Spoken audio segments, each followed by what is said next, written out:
Hello everybody. I am Dr. Smriti, as you may be familiar with me now.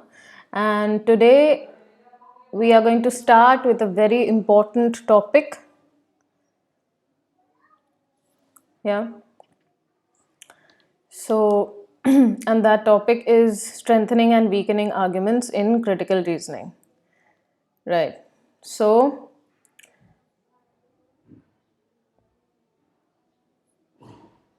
yeah, I think I'm online now. All right. Yes, so this is really a very, very important topic. And first of all, I must tell you that I've been really missing taking classes in the classroom, in the coaching. And so, think now I've come online. First of all, I must tell you that. So, I was looking at my phone and now I'm online, bang on. So, welcome all of you to this session. It's a live session from the confines of my home to your home. And I thought video lectures are really, really boring because when I listen to video lectures of other subjects, I just feel that कि बच्चा कैसे इतना ध्यान से सुनेगा तो I thought I make it a little more interesting. See, I'm also learning and growing as a teacher using cyber tech. So what I'll do is I'll try my level best to make it very interesting as it is. Critical reasoning is very interesting. So I'll just give you a very brief overview of what you will learn in this live session. It is one of the most important topics and one of those topics where students are very, very confused, and that is strengthening and weakening arguments. Like I said, the only class that I have taken of critical reasoning before this for the YouTube platform as well as LMS is the introduction to CR. Apart from that, we have gone on and studied a bit of premises and conclusion in the LPT LMS platform. So if you have not joined that, please think of joining it. All right, for the content, for more explanations, and otherwise what I have done for right now, we are going to spend at least 10 minutes on premise and conclusion, because without it we cannot do strengthening and weakening. Okay, so I'll just give you a brief overview of what we are expecting to do today. So first of all, what are the problem areas of students when they are doing questions of strengthening weakening? Then we are going to do decoding critical reasoning, just a one-line definition. Then something about premises and conclusion, and this model, which is one of the most fundamental models of critical reasoning. This one, as you can see, there is a conclusion, then there is an assumption, then each में तीन premises, and so I'll be explaining this model to you, which is very important. Then something, this example I have only made up, very preliminary example to demonstrate the difference between a premise and a conclusion. Then there is argument structure and how to identify premises. So this is one of the most fundamental things that we teach in critical reasoning, and a lot of your questions are based on this in your CLAT sample paper, so this is very important. Then there are some signal words for premise, and there are some signal words for conclusion. So this is an all exhaustive list that I have provided you here.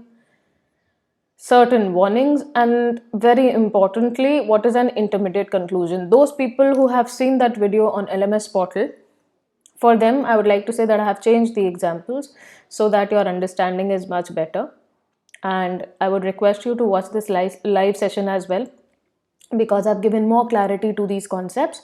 So do not think that ma'am वही पढ़ा रही हैं जो हम पढ़ चुके हैं. Not at all. I have developed completely new content, as those of my students who have watched or who have been in previous lectures of mine, they are giving me reviews, and it's true, I have changed everything about CR.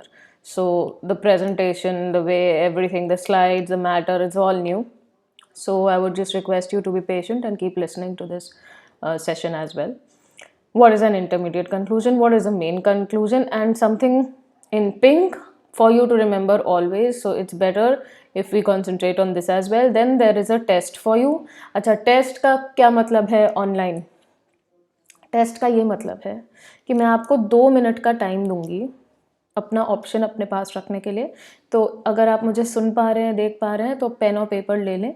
जो बच्चे इस session को live नहीं देखेंगे, बाद में देखेंगे, उनसे भी मैं यही रिक्वेस्ट करूँगी कि पेन और पेपर एक अपने हाथ में रखें. ये मत सोचेगा हमारे दिमाग में आंसर है. That's the not the correct thing to do, because that is always changeable. तो एक LSAT का एग्जाम्पल है, फिर GMAT का एग्जाम्पल है, GMAT क्लब फोरम का एग्जाम्पल है, और मेरी आदत है मैं आपको ऑथेंटिक सोर्सेज से ही CR कराती हूँ या मेरे बनाए हुए क्वेश्चन कराती हूँ। इसके अलावा हम और कहीं से आपको CR के क्वेश्चंस नहीं देते हैं। तो GMAT का एग्जाम्पल है, मैं आपको यही बोलूँगी पेन और पेपर अभी से रेडी कर लो। उसके बाद ये थर्ड क्वेश्चन है जो मैंने किसी और सोर्स से लिया है, GMAT क्लब फोरम का नहीं है। उसके बाद हम आते हैं स्ट्रेंथनिंग और वीकनिंग पे, कुछ गाइडलाइंस हैं, फिर GMAT क्लब का क्वेश्चन है।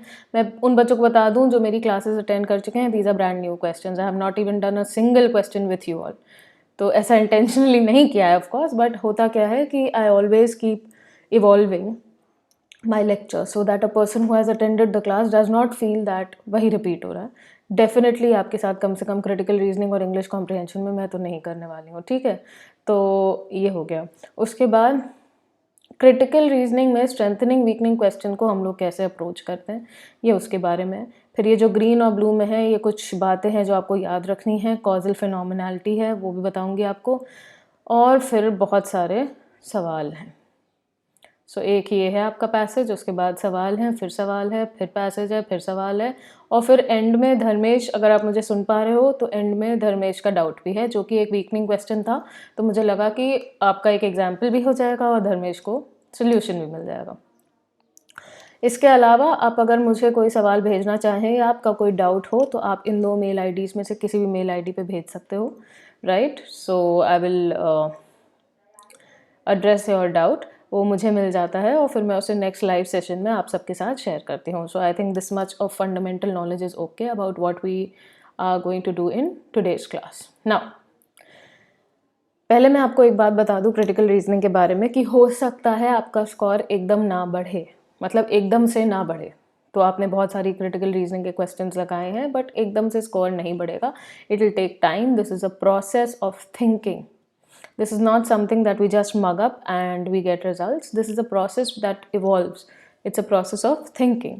So for critical reasoning, it's very true that the harder you will work, the luckier you will get.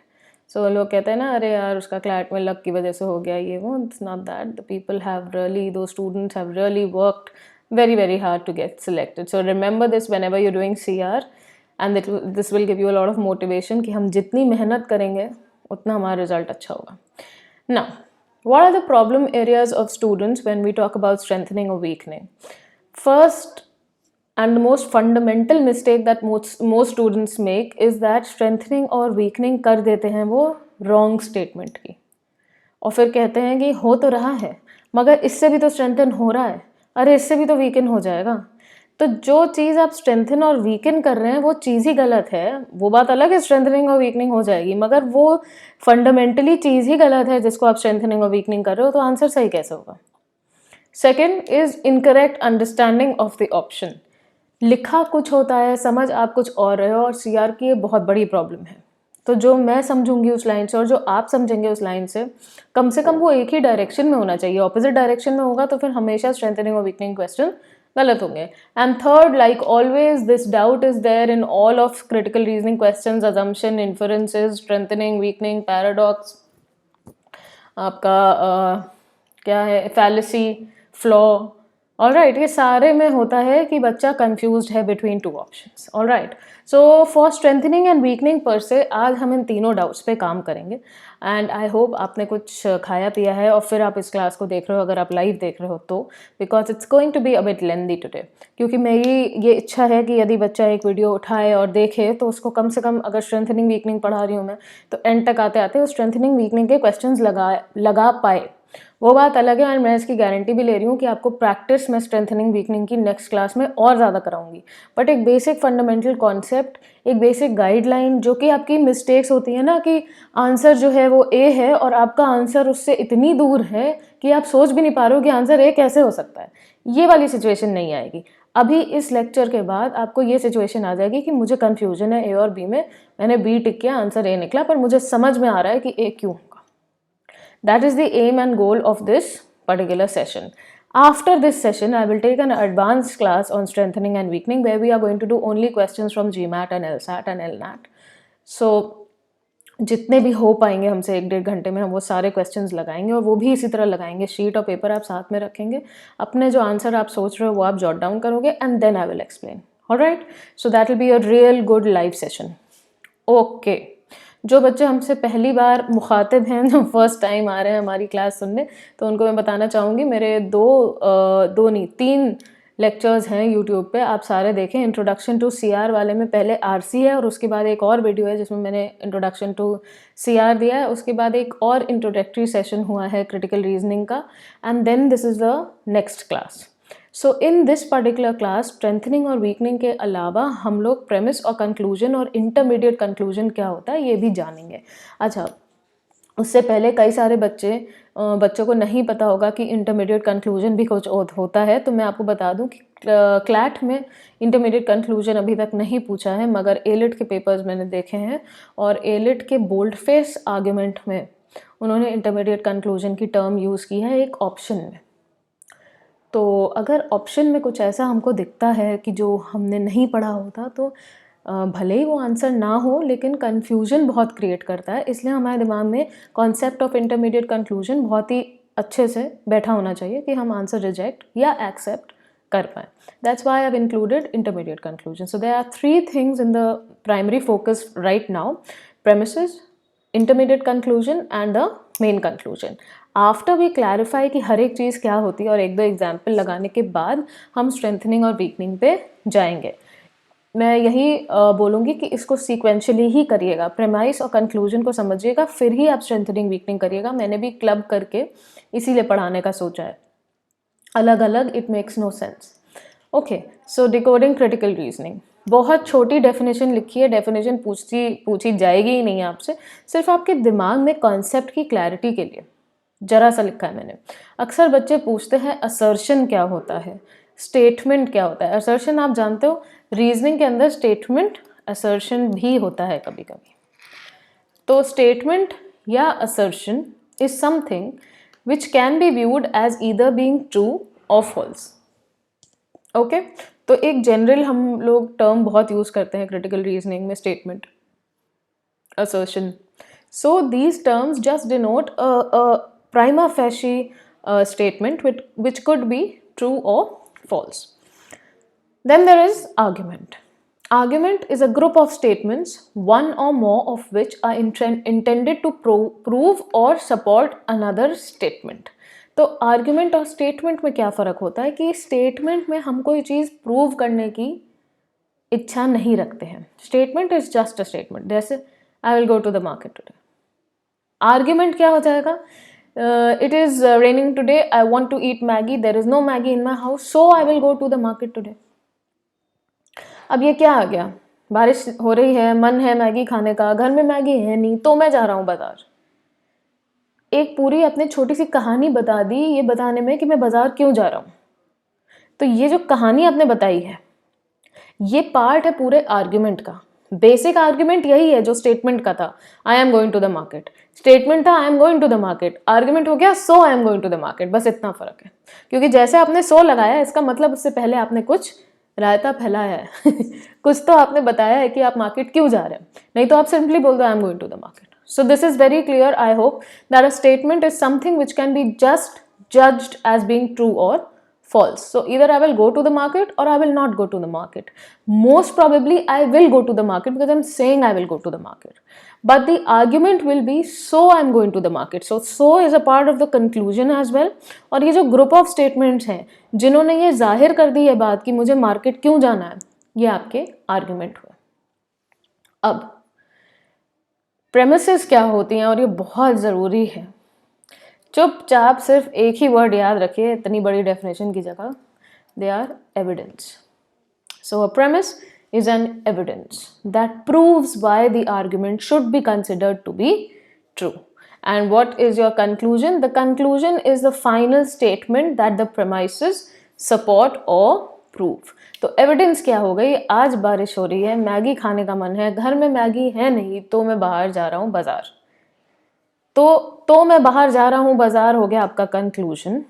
और एविडेंस क्या हो गई, चूंकि बारिश हो रही है, मन है मैगी खाने का और घर में नहीं है मैगी, तो 3 आपकी प्रेमिसेस हो गई। I hope this is very clear. I just hope this is very clear. If you have any doubt in the basic definitions of statement, assertion, argument, premises and conclusion, तो आप मुझे comment box में यहीं पर question mark करके बोल दो।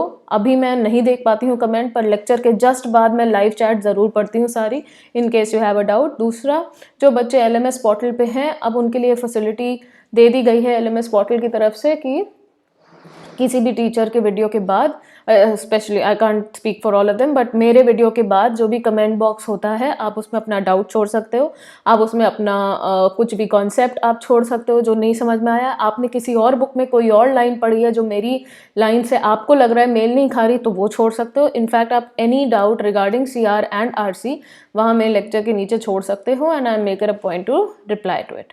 Okay, so just revising it once and for all, statement is something which can be proved as either being true or false. An argument is a group of statements which are intended to provide support for the statement, and premises are just a more dignified form of argumentation wherein all the evidence which is trying to prove the conclusion to be true is considered to be true. And the conclusion is the last line mostly, but it could also be the first line. It is the sara essence of all these premises. जो भी बातें आप prove करना चाहते हो, and में वो बात लिखी होती है जो हम प्रूव करना चाह रहे हैं कि हम बाजार काहे जा रहे हैं, तो वो आपका कंक्लूजन हो गया. ठीक है, तो अभी हम देखेंगे कि क्वेश्चन कैसे फ्रेम होता है. Very simple, very very simple. CLAT के पेपर में जो छपा हुआ पोर्शन होता है ऊपर, ये इसको हम स्टिमुलस बोलते हैं या पैसेज बोलते हैं. उसके बाद एक फैंसी वर्ड है क्वेश्चन स्टेम. क्वेश्चन स्टेम जैसे कि find the most valid inference, which of the following would most strengthen the author's argument, resolve the paradox present in the above passage, which of the following is a flaw और fallacy presented by the author. All of this becomes the question. Finding the conclusion, finding the assumption, all of this is the question or task, and it is also known as a question stem, after which we have the choices or the options. Now, the most important part of today's class. This is the model of CR, and I always use this in class, and it's very very basic. अच्छा, मैं पहले बता दूं, कई किताबों में इस model को बार बार अलग क्वेश्चन के हिसाब से चेंज किया गया है, पर आप वहाँ ना जाएं. आप एक बेसिक कॉन्सेप्ट रखें और उसी से सवाल निकल आएंगे. बहुत ज़्यादा डिटेल और मॉडल इंटरप्रिटेशन में जाने की ज़रूरत नहीं है. फिर भी अगर आपको कोई दिक्कत हो तो आप वहाँ से फ़ोटो खींच के मोबाइल पर और मुझे LPT को मेल कर देंगे. ठीक है, तो मैं आपको उसका एक्सप्लेनेशन दे दूँगी कि क्यों ऐसा डायग्राम बना हुआ है और मेरा डायग्राम क्यों फ़र्क था. जो मैंने डायग्राम बनाया है वो ये बनाया है कि एक कंक्लूजन, प्रेमाइसेस और अजम्पशन के बीच में रिश्ता क्या होता है. Typically we are going to concentrate on the relationship between a premise and a conclusion. So this is premise 1, this pillar is premise 2, and this pillar is premise 3. So premise, I told you, is evidence, and they are factual statements which tell you why is the conclusion going to be considered as true, or why should be the conclusion considered to be true. Now, ये एक अलग का topic है जो मैं बाद में बताऊंगी, बट यहाँ पर अजम्पशन में आप एक बात ज़रूर जान लें. अजम्पशन हर वो चीज़ है जो हमको ऑथर के आर्ग्यूमेंट को ट्रू मानने के लिए ज़रूरी है, पर वो क्वेश्चन में मेंशन नहीं होती. तो जो भी चीज़ें हमें इशारा करती हैं कि हमारा कंक्लूजन ट्रू क्यों है और लिखी हुई होती हैं और लीड करती हैं कंक्लूजन तक, वो होती हैं प्रेमिस. तो यहाँ पर all of the written matter barring the conclusion is your premise. तो मैंने आपको यहाँ पे क्वेश्चन बनाया है बहुत सिंपल सा, और आपको इसमें फाइंड द कंक्लूजन करना है. ओके, नीचे 4 ऑप्शन है. तो पहले आप ये समझें कि जो प्रेमिस है, अब क्योंकि मैंने फाइंड द कंक्लूजन बोल दिया तो जाहिर सी बात है यहाँ तो कंक्लूजन लिखा नहीं है. Correct. So all of this is your premise. अब इसमें हम प्रेमिस 1 कैसे सेग्रीगेट करेंगे, 2 कैसे सेग्रीगेट करेंगे, 3 कैसे सेग्रीगेट करेंगे, मैं जस्ट आपको अभी समझा रही हूँ. मगर अजम्पशन क्या है? इन चीज़ों के अलावा, इन प्रेमिसेस के अलावा जो हमको बात ट्रू माननी पड़ेगी for your argument to hold, for your conclusion to be true, that becomes the assumption. Everything that the author has to assume in order for the conclusion to be true is your assumption. जैसे कि उसी market वाला example मैं फिर से उठा रही हूँ. तो आज बारिश हो रही है, मेरा बहुत मन है मैगी खाने का, घर में मैगी है नहीं, तो मैं बाहर जा रही हूँ. तो ये तो मैं बाहर जा रही हूँ तो कंक्लूजन हो गया, और ये 3 बातें हमें इस कंक्लूजन तक लीड की हैं, तो ये प्रेमिस हो गई. अजम्पशन क्या हो गया? अब अजम्पशन वो चीज़ होती है जो अक्सर सवाल मेंशन नहीं करते हैं एक्सप्लिसिटली. अक्सर क्या 100% of the time assumption is just hinted at and it is not written explicitly in the stimulus. So यहाँ पे बेसिक अजम्पशन क्या हुआ, दैट मार्केट एग्जिस्ट्स. अब ये एक ऐसी इंफॉर्मेशन है कि अगर मार्केट नहीं होगा तो आपके घर में लाख मैगी ना हो, आप लाओगे कहाँ से? तो ये एक बेसिक अजम्पशन है, मार्केट एग्जिस्ट्स. दूसरा है कि market is open today, the shops are open today, because if they are not open from where are we going to get Maggi. पर ये दोनों बातें ही उठाती हूँ, बहुत सारे अजम्पशंस हैं, ये दोनों उठाती हूँ, तो ये दोनों कहीं मेंशन नहीं है, मगर इनका होना बिल्कुल नेसेसरी है आपके कंक्लूजन को ट्रू होने के लिए. तो ये काम होता है अजम्पशन का.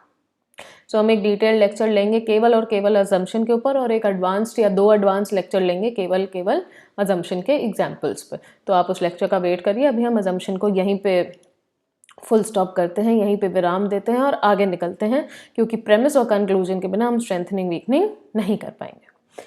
अजम्पशन का कोई खासा रोल नहीं है स्ट्रेंथनिंग वीकनिंग में, इसलिए मैंने उसको एंड के लिए मतलब इन 2-4 लेक्चर्स के बाद रखा है. सो नाउ क्योंकि आपके सामने मॉडल बना हुआ है और यहाँ पे आपकी एक पैसेज भी दिया हुआ है जिसमें मैंने प्रीमाइसेस लिखी हुई हैं, और फिर एक क्वेश्चन है कि find the conclusion. Correct. Now this is a very basic question. कैसे शुरू करेंगे, आप मेरे साथ ही पढ़िए.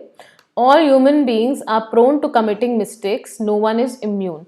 यानी सभी से गलतियां होती हैं, हर ह्यूमन बींग से. This does not mean that humans are inherently bad. गलतियां ज़रूर होती हैं, पर इसका ये मतलब नहीं है कि लोग ही खराब होते हैं और बेसिक नेचर उनका खराब ही होता है. There is no such things as bad human beings. There is only the concept of good human beings and those who can do better. So it's a very nice moralistic view of the world कि बुरे लोग कोई नहीं होते हैं तो बस good लोग होते हैं, और वो लोग जो और गुड होने का प्रयास कर सकते हैं, तो बैड लोग नहीं होते हैं. One should not scrutinize someone and call him or her as a bad human being. So one should not very character assassination नहीं करना चाहिए किसी का, तार नहीं कर देना चाहिए किसी को, और उसको एक खराब human being नहीं बोलना चाहिए. We have no idea why a bad human being behaved like that. और ऐसा क्यों नहीं करना चाहिए, क्योंकि हमें नहीं पता कि जिसको हम खराब आदमी बोल रहे हैं उसने ऐसा क्यों किया होगा.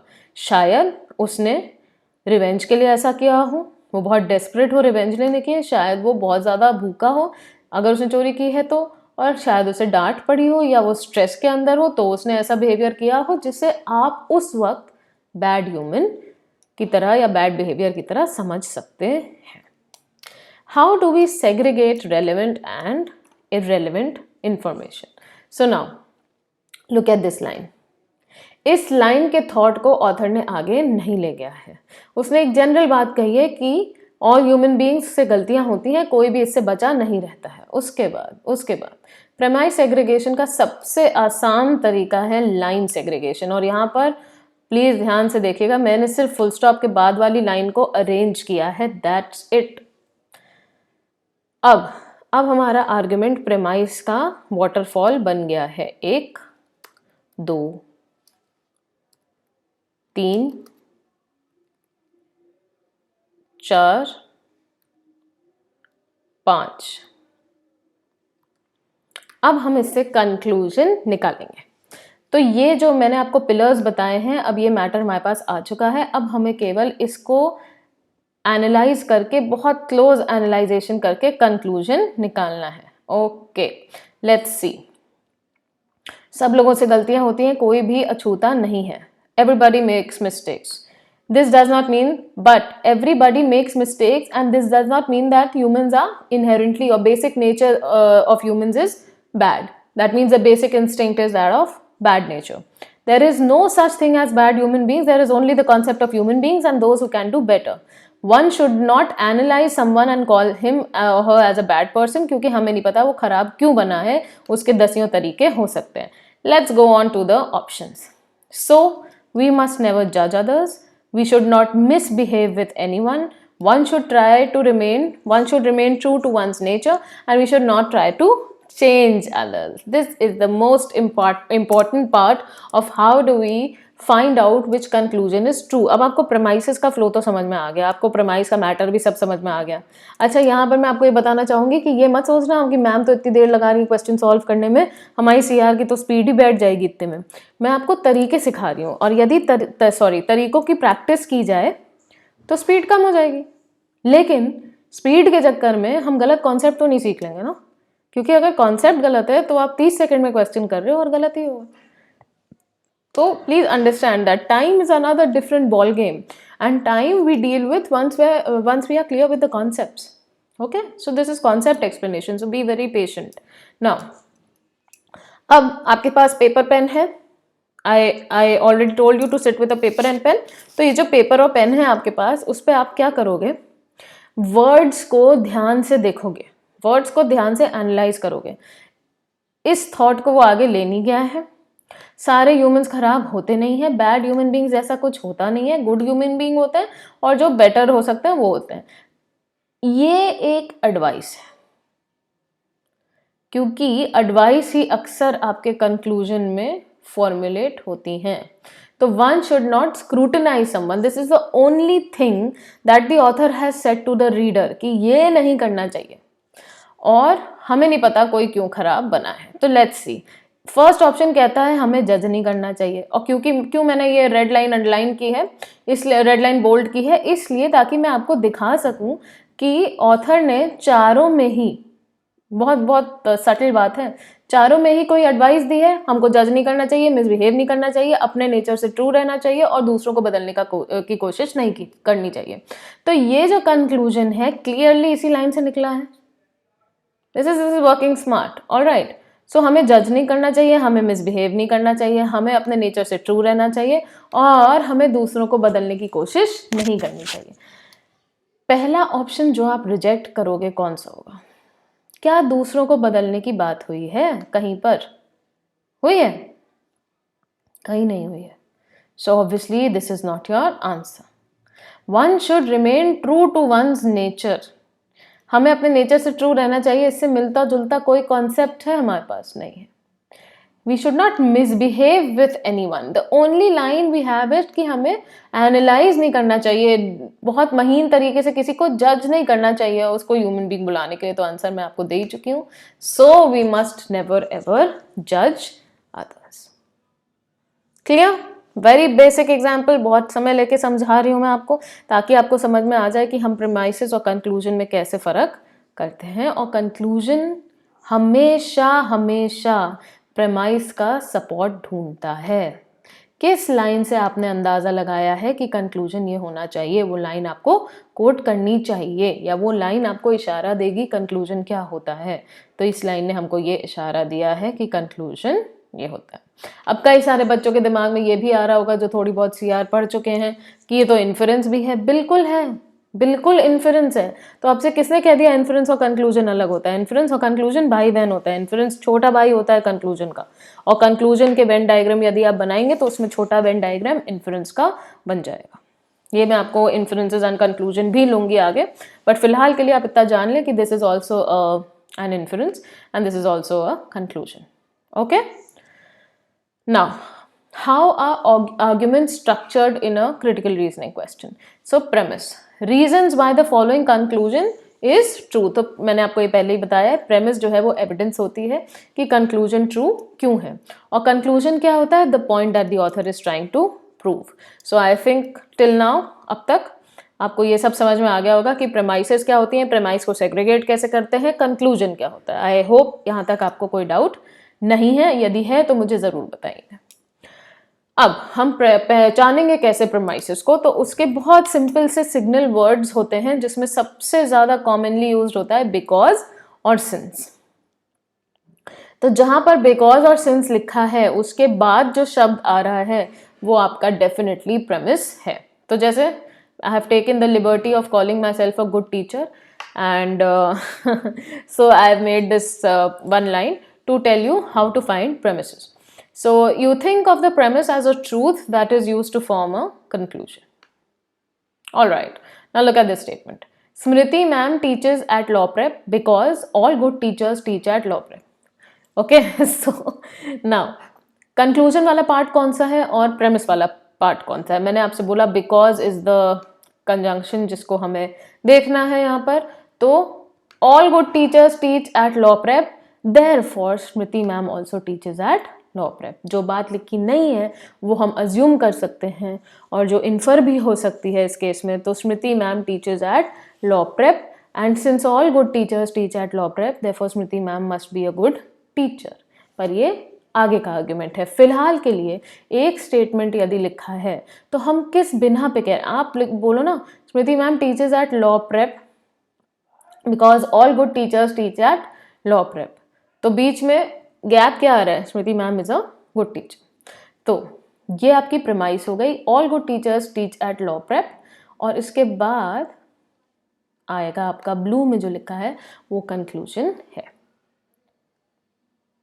Okay, so all good teachers teach at law prep. Smriti ma'am teaches at law prep. That becomes your conclusion. इसको और extend करना हो तो आप क्या लगा सकते हो? All good teachers teach at law prep. उसके बाद और clear कर देती हूँ मैं इसको, in case आपको थोड़ा भी confusion ना रहे. So all good teachers teach at law prep. This is one. Smriti ma'am teaches at law prep, अब और क्लियर कर देती हूँ, तो कंक्लूजन क्या हो गया? So she must be a good teacher. Correct, correct. Now is clear, so this becomes your conclusion. Fine.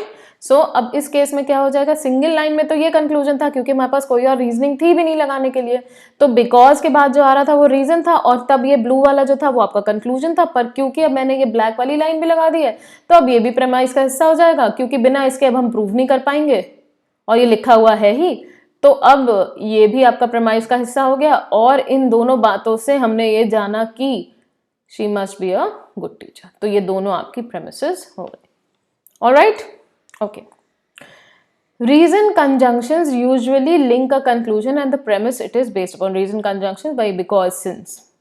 तो अगर आप प्रेमिस को तुरंत ढूंढ नहीं पा रहे हैं तो उसका क्या तरीका है? आप कंक्लूजन आइडेंटिफाई करिए और फिर अपने आप से ये सवाल करिए कंक्लूजन बना तो क्यों बना, और जो आंसर आएगा कि हम किस बिना पे कह रहे हैं कि वो अच्छी टीचर होंगी, तो क्या उसका जवाब क्या आएगा? क्योंकि वो लॉ प्रेप में पढ़ाती हैं और लॉ प्रेप में अच्छे ही टीचर पढ़ाते हैं, सारे टीचर अच्छे हैं लॉ प्रेप के, तो वो भी अच्छी होंगी by extension. Have you understood?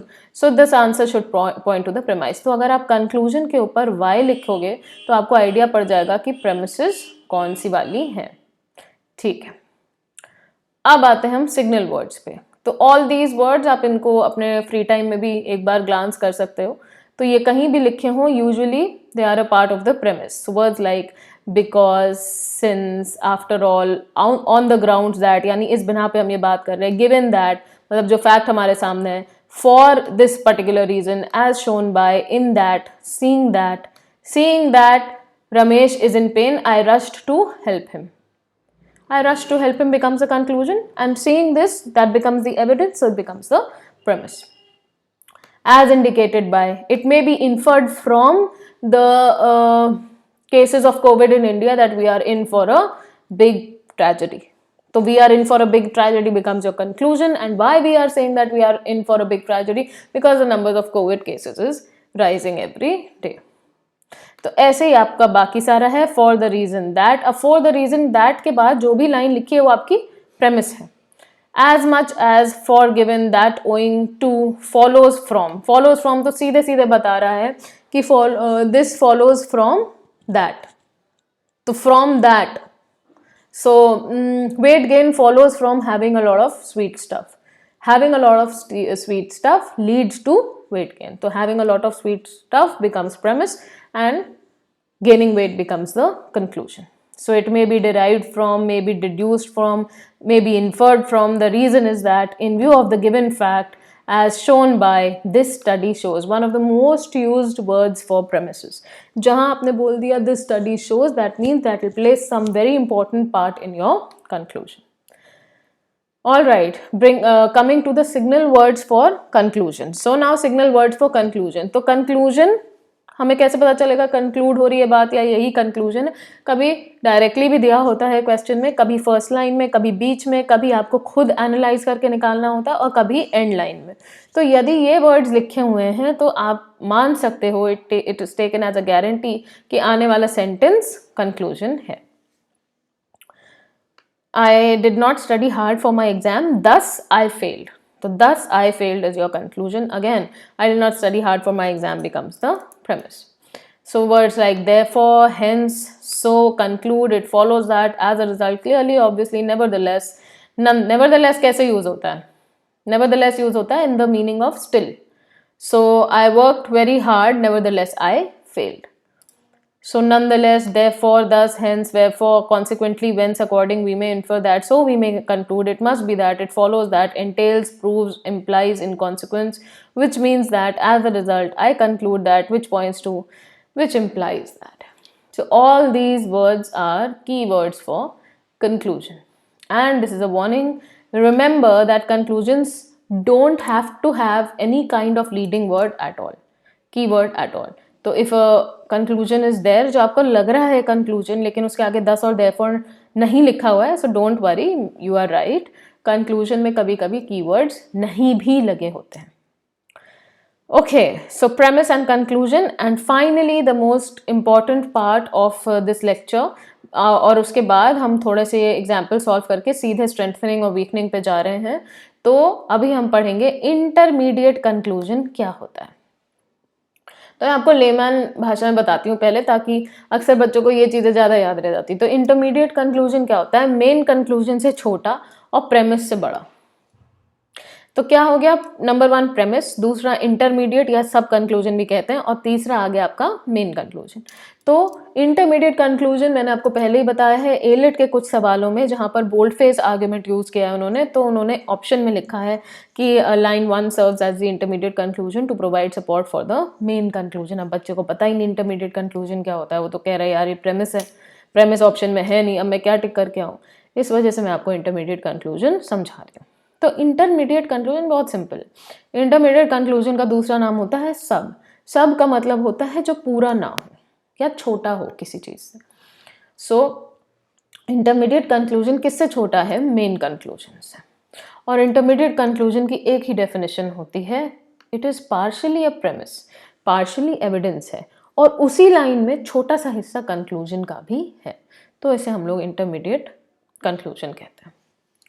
अब मैंने आपके लिए तुरंत हम एग्जाम्पल पे आते हैं, वही सबसे अच्छी चीज़ होती है, आपको एकदम समझ में आ जाएगा. ये देखिए, ये जो लाइनें रेड में लिखी हुई हैं उन्हें पढ़ रही हूँ.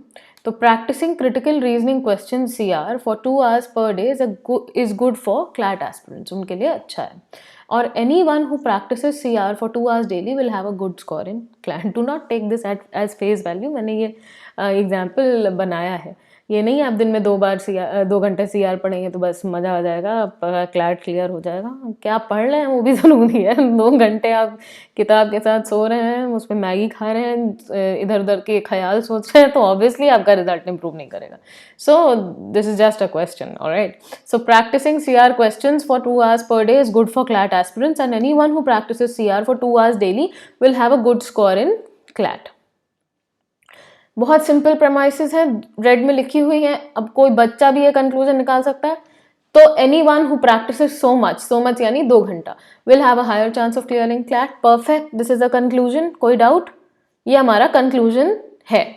ये हमारा मेन कंक्लूजन इसलिए नहीं है क्योंकि इसके बाद फिर उसने थोड़ी सी एविडेंस दी है और फिर एक कंक्लूजन आया.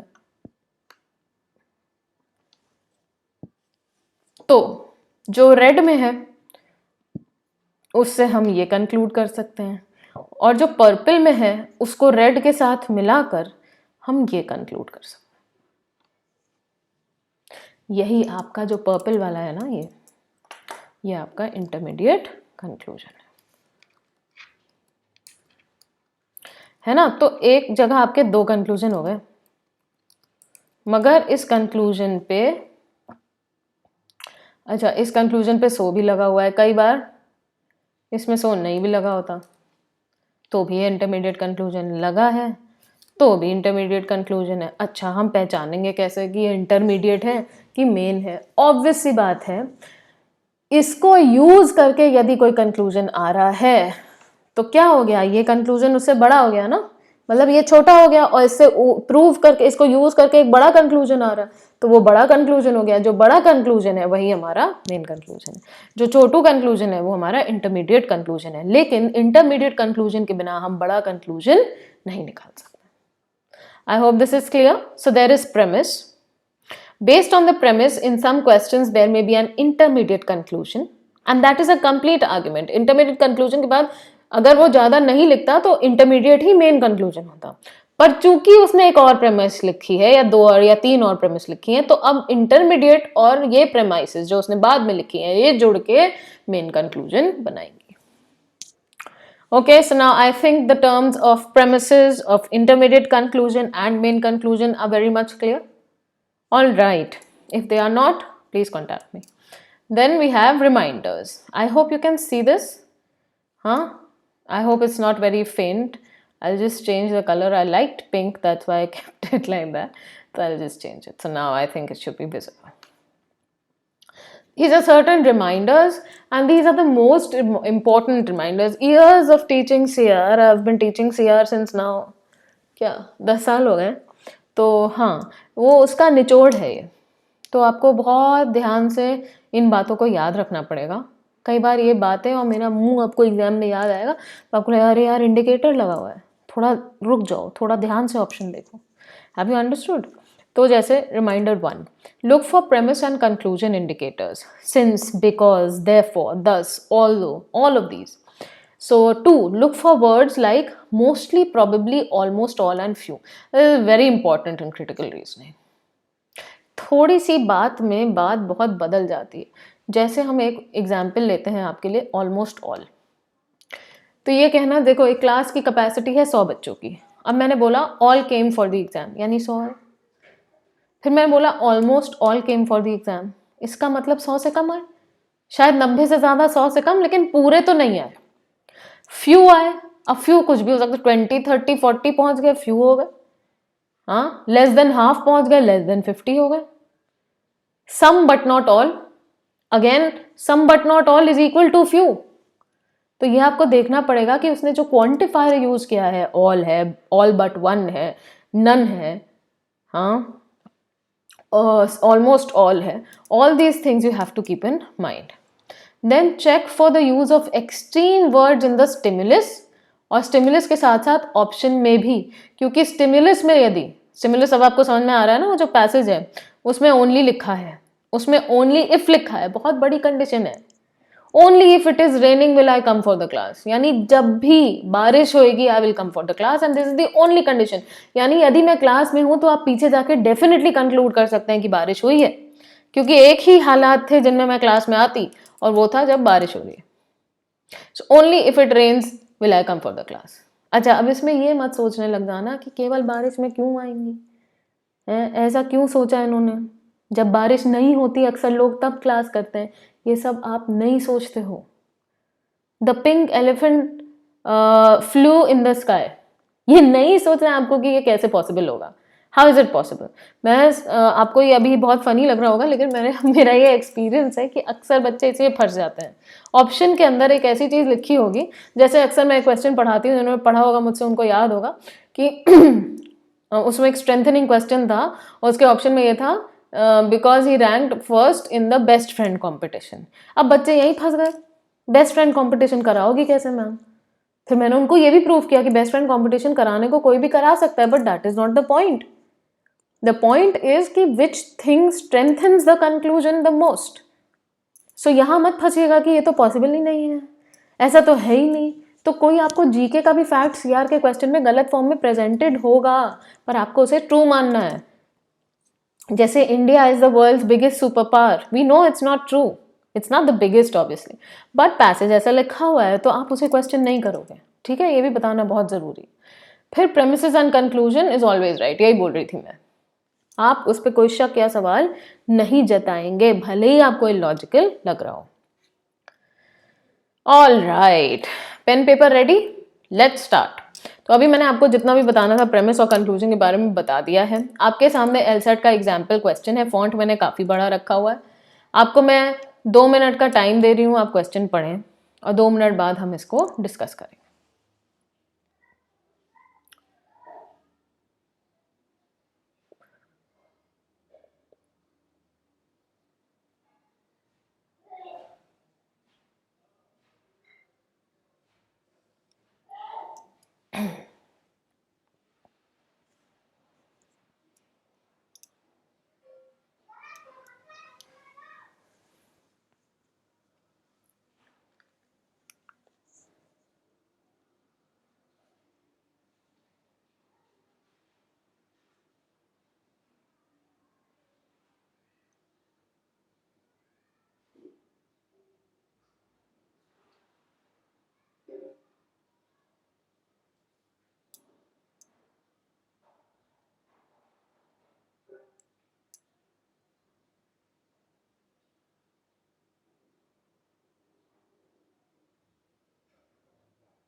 All right, so I was just looking at some live chats and I have got 2 questions. All in one जो भी हैं उन्होंने पूछा है कि स्क्रूटनाइज मतलब, तो उनको जवाब भी दिया है व्रति ने. So yeah, scrutinize means to examine something very closely and to examine something in great detail. तो आपका ये क्वेश्चन हो गया है. अच्छा, दूसरा डाउट मेरे ख्याल से दूसरा डाउट, हाँ मेरे पास आंसर आने शुरू हो गए हैं. ऑल राइट, एंड आप लोग आंसर देते रहो. एक डाउट ये संजीव यादव जी ने पूछा है कि ma'am so much doesn't mean 2 hour, it can be 5 hour और 1 hour as well. Okay, so एक सेकंड रुकिएगा, मैं आपको वापस उस क्वेश्चन पे ले जाती हूँ. यही वाला था ना? हाँ, तो इसमें संजीव जी ने पूछा है कि so much does not mean 2 hour or it can be 5 hour or 1 hour as well. Why just 5 hour or 1 hour? On other planes it could be 10 hours also, not so much if you are not on earth. तो ऐसे तो आपको कुछ भी too much लगेगा ही नहीं, so much लगेगा ही नहीं. Please understand, this 2 hour is a part of the premise. I have made the question, but I'm not responsible for what is asked in the premise. तो जो ऑथर है उस हिसाब से practising CR questions for 2 hours per day is good for CLAT aspirants, और इस red part के बिना पर ये कंक्लूजन आया है. So anyone who practices so much is a part of the conclusion which has been given to you. That means author ने अपने हिसाब से so much लगाया है. so much is also it denotes that. अब सुनो, सो मच कैसे कैसे यूज होता है, इसीलिए मैंने बोला था इंग्लिश भी बहुत इंपॉर्टेंट होती है CR में.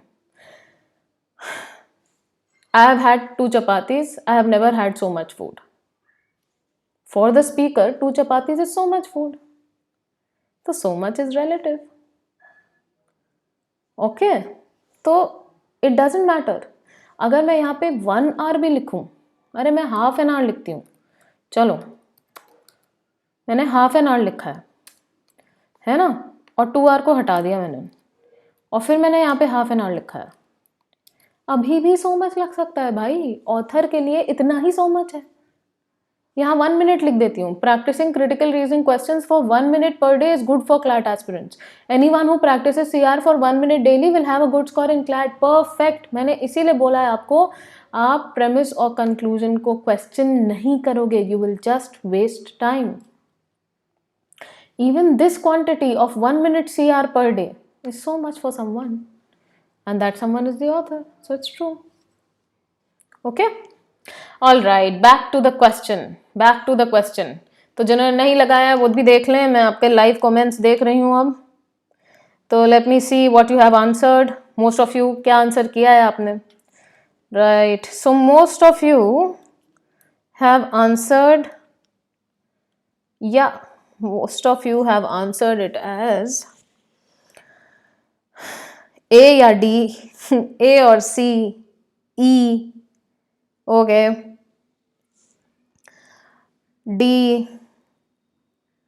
Ma'am clear my doubt also. Gajendra Ojha ji, बेटा डाउट क्या है? मैं देख रही हूँ ऊपर जाके। हाँ, okay, Gajendra, you have asked, ma'am, it's written we must not judge others, so must is not written anywhere, so how is this true? All right, let's go back. I hope Sanjeev आपको समझ में आ गया होगा कि so much का usage क्या है। और अब हम जा रहे हैं गजेंद्र जी का डाउट क्लियर करने।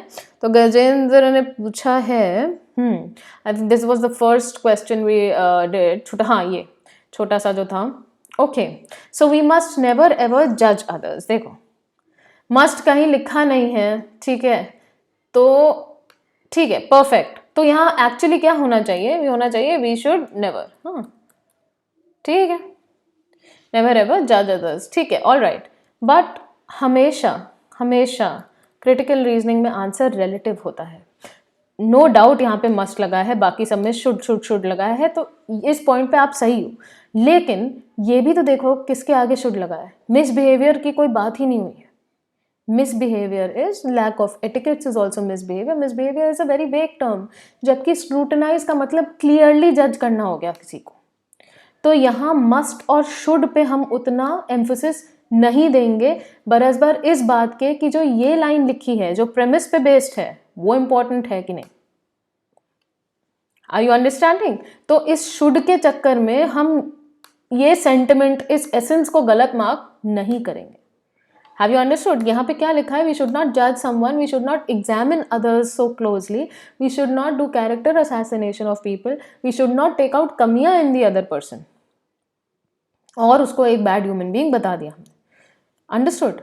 वो बात सही है आपकी कि must की जगह should लगा होता, बिल्कुल सही है, बिल्कुल सही है। The best answer ऐसा ही हुआ होता, ये ऐसा ही होता best answer. So we should never judge others. Perfect. Absolutely right. But है नहीं, क्योंकि है नहीं तो इस मस्ट के चक्कर में हम प्रेमिस से जो इन्फॉर्मेशन आ रही है उसको गलत टिक नहीं कर देंगे। Have you understood? Okay, moving on. वो जो क्वेश्चन था कार्नेशियन पे, carnation is a variety of flowers. Okay, right. तो again I am getting answers. बहुत सारे जवाब आ गए हैं। Okay Sanjeev, you got it, great, absolutely great. Yes, ma'am, got it. Thanks, ma'am. Vaishali, ma'am, is it necessary that each question have an intermediate conclusion? No, बेटा, it's not necessary that हर जगह आपके intermediate conclusion हो। मैं फिर से बता रही हूँ, मैंने ये इसीलिए intermediate conclusion अलग से समझाया है क्योंकि एलिट के कुछ questions में जो bold face वाले question नहीं होता कि 2 लाइन bold कर दी और फिर relation पूछा है, आपको बताना है 2 bold lines का relation, तो उन questions में आपको ये intermediate conclusion अक्सर options में मिलता है। ठीक है, इसलिए बता रही हूँ। ए और C, yes ma'am, got it. Gajendra got it. Okay, Samarth Pathak ने जवाब दिया है ई और दिव्यांश मरोलिया ने बोला है डी। दीप्तेश कारमरकर का जवाब आ रहा है E. Alright, one Indian girl gives the answer as D. Somebody's message got retracted. Ma'am syllogism भी सीआर में ही कंसिडर किया जाएगा? हाँ, पार्ट तो है आपकी एलआर में सिलॉजिज्म आता है, बिल्कुल। अभी गुप्ता जवाब दे रहे हैं C. Ma'am, is it necessary that questions have no it is not necessary. Vaishali I replied yes ma'am, got it. So I have got all answers, okay, apart from B. B एक मुझे नहीं दिख रहा है, बाकी डी हो गया, सी हो गया, ई हो गया, ए हो गया।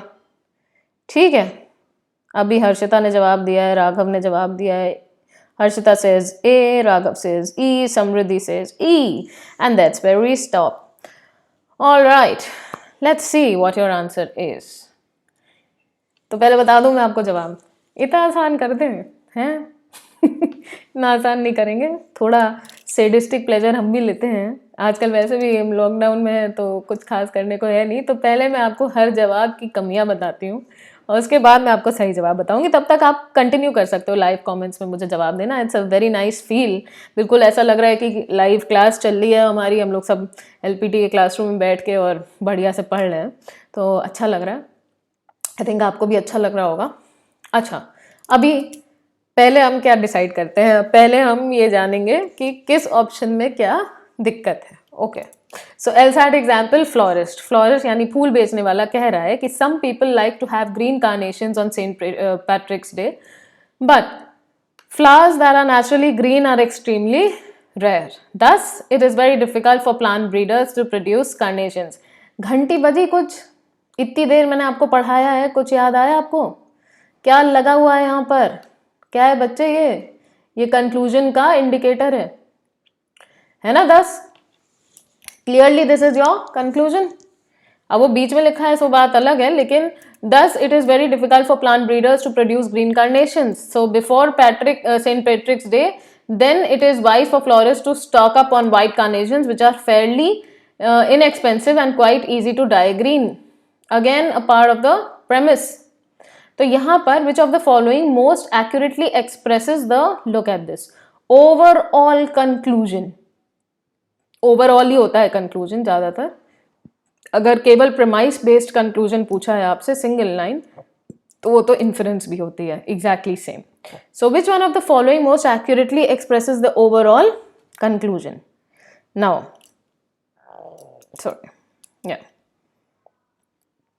सो Gurudutt says A. Samarth Pathak, ma'am please answer the question whenever you can. Answer my question. Ma'am, my confusion. Samarth, what was your conclusion? Okay. All right. So yeah, Samarth, you have asked me, got it. Ma'am, are there any specific indicators of intermediate conclusions? Intermediate conclusions में usually indicators नहीं ही लगाते हैं, और अगर लगाते हैं तो they are the same as your main conclusion. ये आप पर निर्भर करता है कि आप उस डिफरेंस को पहचान पाओ कि एक इंटरमीडिएट सब कंक्लूजन है और मेन कंक्लूजन क्या है.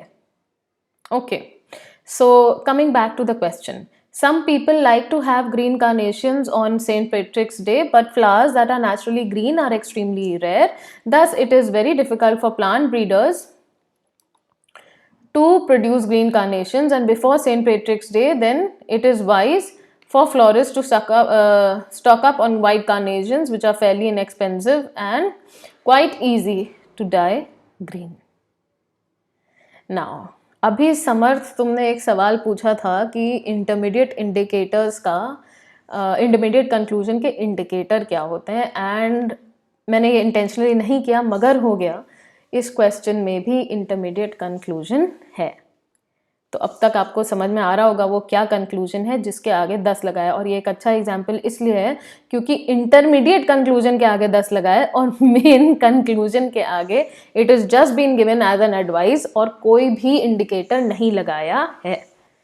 तो यहाँ पे एक बात तो साफ हो गई कि इंटरमीडिएट कंक्लूजन आपको मेन कंक्लूजन तक लीड करेगा और मेन कंक्लूजन पहचानना ये आपका काम है. Have you understood? So here the main conclusion is this advice which is given in the form of an advice. And what is the indicator? It is this word then. Because then का मतलब होता है कि हमने किसी बात से ये infer किया है. I had pizza, burger and then I had ice cream. What becomes the conclusion? That I had pizza, burger and ice cream, but what did I have last? Ice cream. All right. So I have seen that whenever I study well for my CLAT mock, I get good scores. Then it is advisable to study well before any CLAT mock. Again, the conclusion is starting with then. तो आपका सवाल का जवाब तो यही मिल गया. तो ये आपका इंटरमीडिएट कंक्लूजन हो गया. ये इंटरमीडिएट कंक्लूजन इसलिए है क्योंकि इन दो प्रेमाइसिस से ये निकला है और बिना इस ब्लू लाइन के ये नहीं हो सकता. Have you understood? Which is exactly the purpose of intermediate conclusion. That's the intermediate conclusion. This is the main conclusion. जो बच्चे हमें अभी अभी ज्वाइन कर रहे हैं उनको बताना चाहूँगी कि अभी आप जो मैं पढ़ा रही हूँ वो सुन लो.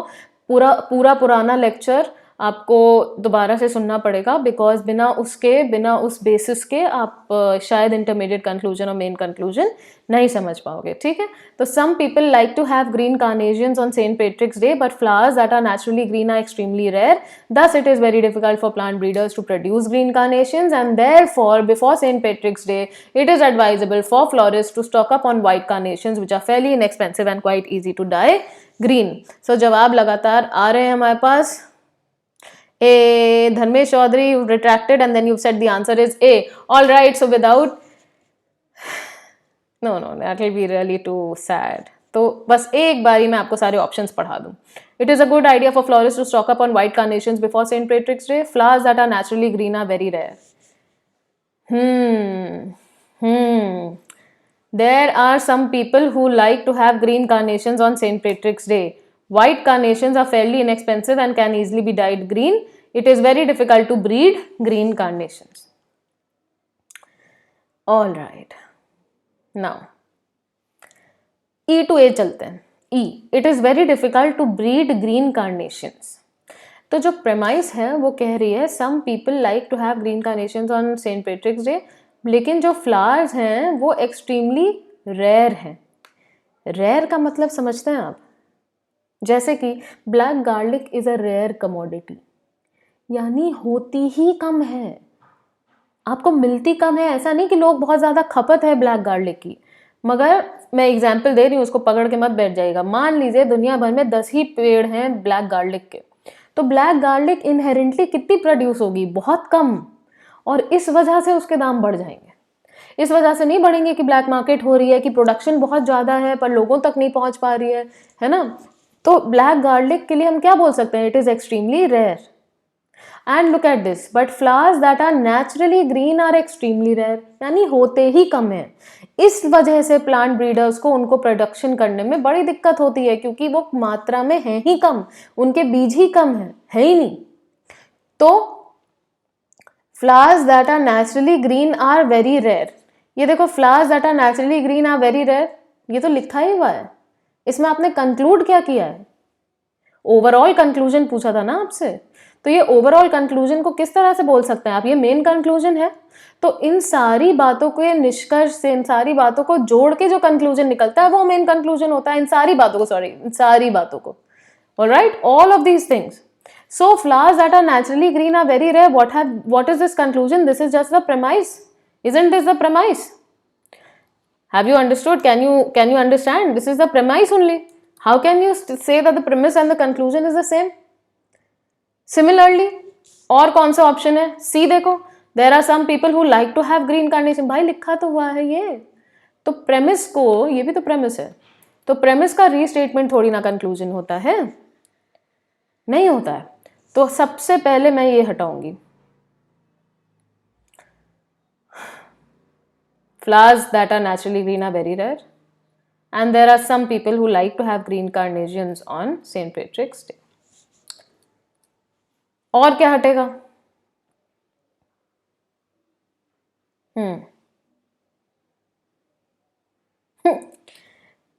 Before St. Patrick's Day, then it is wise for florists to stock up on white carnations, which are fairly inexpensive and quite easy to dye green.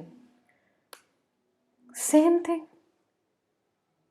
White carnations are fairly inexpensive and can easily be dyed green. तो author का conclusion ये है कि आप जो है पैट्रिक्स day के पहले खूब सारे वाइट कार्नेशंस खरीद के रख लीजिए, जो कि सस्ते होते हैं और उनको ग्रीन बनाया जा सकता है. और चूंकि कई सारे लोगों को ग्रीन फ्लावर्स पसंद हैं, इसलिए मैं आपको ये एडवाइस दे रहा हूं. क्योंकि ग्रीन कार्नेशंस जो है वो प्लांट ब्रीडर्स प्रोड्यूस नहीं कर पाएंगे, वो ऑलरेडी रेयर होते हैं. बट कुछ लोगों की चॉइस होती है ग्रीन कार्नेशंस, इसलिए आपको एडवाइस करता हूं कि वाइट कार्नेशंस आप अपने घर में रखें, उनको डाई करें और फेयरली चीप मामले में आपका सेंट पैट्रिक्स डे बन जाएगा. तो कौन सा बेटर चॉइस है? डी या ई? डी या A? Obviously A, because A is more complete. It is the entire suggestion of the author. फिर it is very difficult to breed green carnations. What is this? This is our intermediate conclusion. So this is that conclusion which helps us to reach the main conclusion, and therefore finally your answer is A. So that was a slow clap for most of the people. Now it is A. So Divyansh Marolia is saying now it is A. But good, all those people who reached this on their own.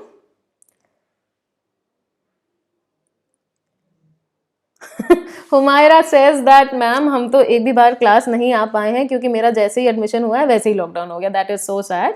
But Humaira, that's not in your hands, and we will meet once the lockdown ends. We will definitely meet up and face to face CR भी करेंगे. उसका भी मौका आएगा बहुत जल्द, God willing. और आप बिल्कुल भी परेशान ना हो. This is as good as being face to face. Okay, in fact मेरी ये पर्सनल ओपिनियन है कि हम वीडियो लेक्चर्स में ज़्यादा समझते हैं बरसबर क्लास से। Not to say that class में हम कम समझते हैं, नहीं समझते तो हम सभी जगह ज़्यादा हैं, बट एक फोकस जो रहता है वीडियो लेक्चर में वो अमेजिंग है। I really quite like this portal.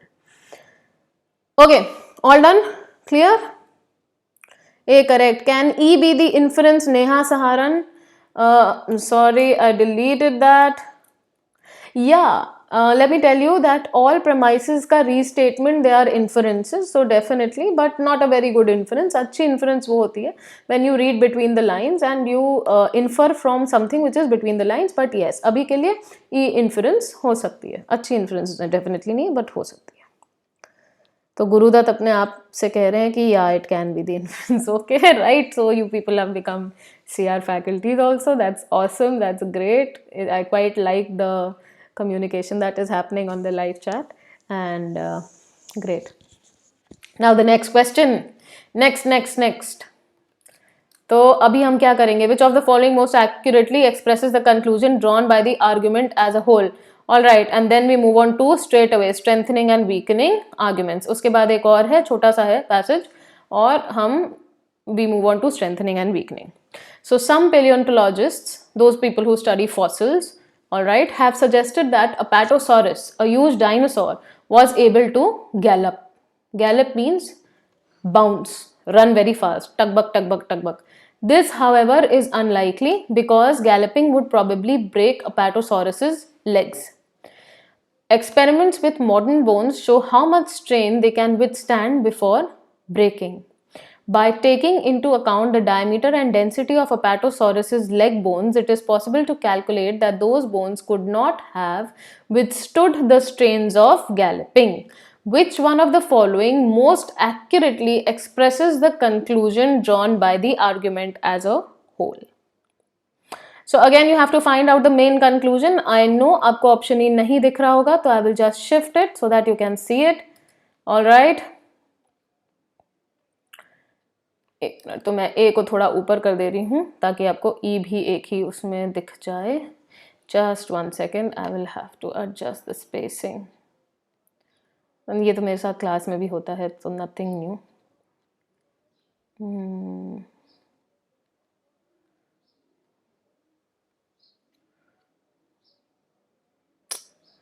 और नहीं हुई।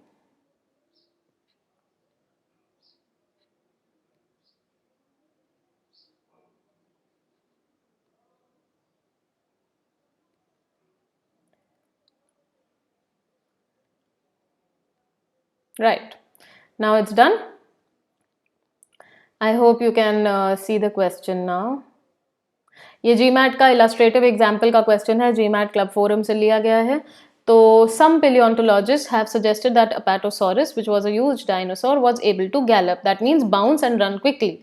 This, however, is unlikely because galloping would probably have broken Apatosaurus's bones, leg bones. तो कह रहे हैं कि ये जो गैलपिंग वाला कॉन्सेप्ट है, ये जो अनलाइकली लग रहा है, पॉसिबल नहीं है कि ट्रू हो, कम प्रोबेबिलिटी है, क्योंकि यदि वो गैलप करता तो उसकी पैर की हड्डी टूट सकती थी। क्योंकि किस बिना पे कह रहे हैं? Experiments with modern bones show how much strain they can withstand before breaking. क्योंकि experiments with modern bones they show that कितना वो स्ट्रेन बर्दाश्त कर सकती हैं टूटने से पहले।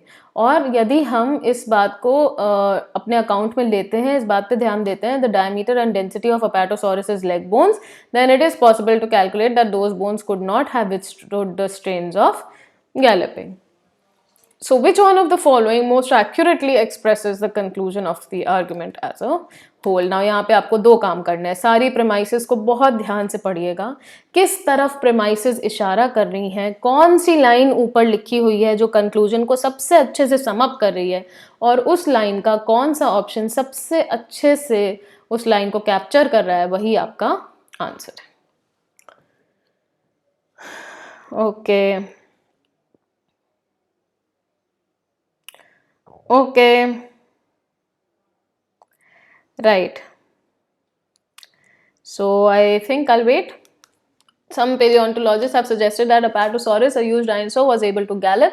This, however, is unlikely because galloping would have broken Apatosaurus's legs. Experiments with modern bones show how much strain they can withstand before breaking. By taking into account the diameter and density of Apatosaurus's leg bones, it is possible to calculate that those bones could not have withstood or tolerated the strains of the bouncing Apatosaurus.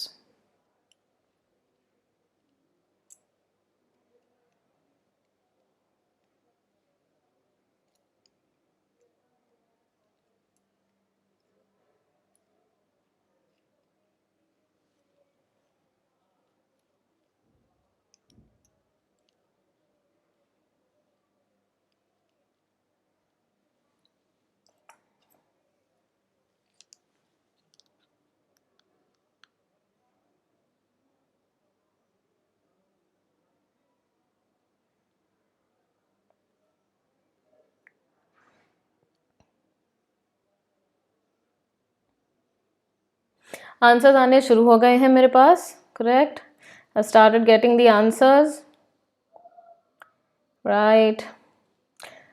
Okay. Continuously I'm getting answers. Good. Most of you, I'm giving you the hint, or I'll not give the hint. Do it on your own.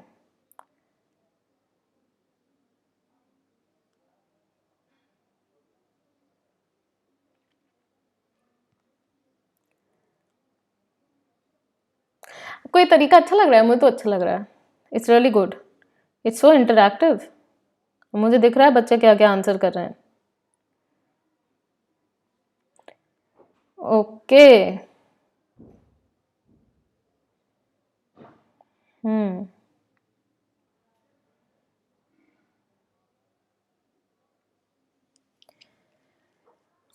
Okay, now the claim of paleontologists that Apatosaurus was able to gallop is likely to be incorrect. So, without any further suspense, your answer is C. The claim of paleontologists that Apatosaurus was able to gallop is likely to be correct. तो अब मैंने आपको बता दिया है.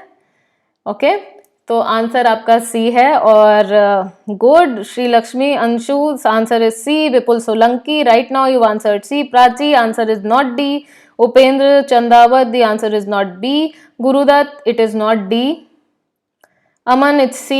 Yes, Sani, yes ma'am, answer is C now. आपने पहले D बोला था. Divyansh Muralia got the hint. Okay, even without saying, that's awesome. Hardik, it's not A. Harshita, it is C. Divyansh, it is C. Yash, it is not D. Sachin, it's not D. Rishika, you are right. Ekta, you are right. Aman Bhardwaj, you are right. Tushar, you are right. Vivek Shukla, right. Lakshita, right. Oh, that's great. Sri Lakshmi, no beta, it's C. Tushar, it's C. Abhishek Jasuja, C. Unnati, D. D is wrong. Tushar Srivastav, C. And Divyansh Marolia, C. Anushka Amit, C. Shraddha Mishra, you are wrong. Kritika, it's either E or C. Okay, great, awesome Kritika. मैंने बोला था lecture के बाद तक ये तो हालत हो ही जाएगी, तो आपका एक ऑप्शन सही है. It is not E, but it is C. Anu Baheti, C. Abhi Gupta, it's not D. Tushar, it's C. Sanjay, most probably D. No, that means you've written most probably Sanjay. That means आप थोड़े और confused थे, तो I hope आपके confusion में C रहा हो. And Tushar, it's C. Ankul, C. Tushar, C. All right. Gajendra, C. That's great. Yash, Divyansh, all right. So now you're just repeating. I think Vansh, it is C. Divyansh, C. Tushar, Brati, Harshita. Awesome. Okay, so the claim of paleontologists that Apatosaurus was able to gallop is likely to be incorrect. Amazing. और ये आपने देखा, आपने इसमें कम time लिया होगा. ठीक है, तो जब भी आप कॉन्सेप्ट समझते हो तो टाइम अपने आप कम हो जाता है. और जो हिंट था वो ये था कि most of you have given the correct answer, जो बच्चे समझ गए हैं.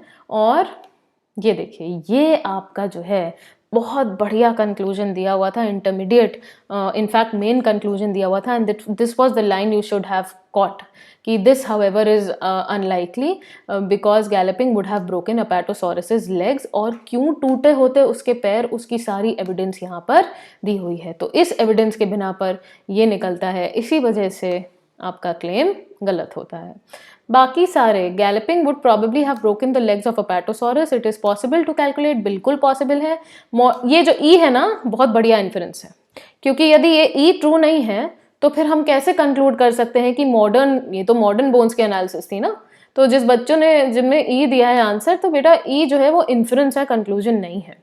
इन्फ्रेंस क्या होती है कि जब हम किसी प्रेमिस के बेस पे कोई चीज़ को कंक्लूड करते हैं, जैसे कि आपने कंक्लूड किया, आपने ये अंदाज़ा लगाया कि यदि आप मॉडर्न हड्डियों से दिखा रहे हैं कि इतना स्ट्रेन हड्डी नहीं ले सकती और टूट जाएगी, वो मॉडर्न हड्डी से कंपेयर करें, इसका मतलब मॉडर्न हड्डी और अपेटोसॉरस की हड्डी सिमिलर होगी ना स्ट्रक्चर और फिजिकल प्रॉपर्टी में, तभी तो कंपेयर कर पा रहे हैं, क्योंकि यदि सिमिलर नहीं है तो कंपेयर ही नहीं कर पाते। तो बढ़िया है ये अच्छी इन्फ्रेंस है। यहाँ आपने खुद सोचा है कि मॉडर्न हड्डियों को अपेटोसॉरस की हड्डियों से सिमिलर होना पड़ेगा कंक्लूजन ड्रॉ करने के लिए, but at the end of the day this is an inference and not the conclusion. I hope you are understanding stuff. I hope you have now understood how to find the conclusion. All right, now okay, Abhi is asking D. All right, Dhananjay C. Abhi Gupta in option D, probably unable to gallop. Explain it. Okay, let's explain D. So you've understood E is the inference. If galloping would have broken the legs of Apatosaurus, then Apatosaurus was probably unable to gallop. Yeah, right. It obviously can't gallop. अगर पैर टूट जाएंगे तो galloping नहीं कर पाएगा. Simple inferencing है। मगर जो कंक्लूजन है उसमें वो ये कहता है ना, क्लेम कर रहे हैं some paleontologists have suggested that was unable to gallop, इस बात को रेफ्यूट कर रहा है, यही तो मेन पॉइंट है। This however is unlikely because galloping would have broken Apatosaurus legs. तो जाहिर सी बात है इस लाइन को एक्सप्लेन कर रही है ये लाइन, मगर ये जो आपकी डी ऑप्शन है वो तो इससे भी निकल रहा है, ये तो जाहिर सी बात है।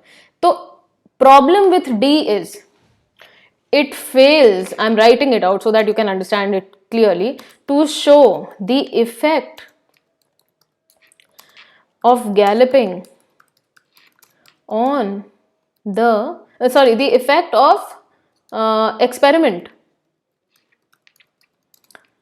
on the claim of paleontologist.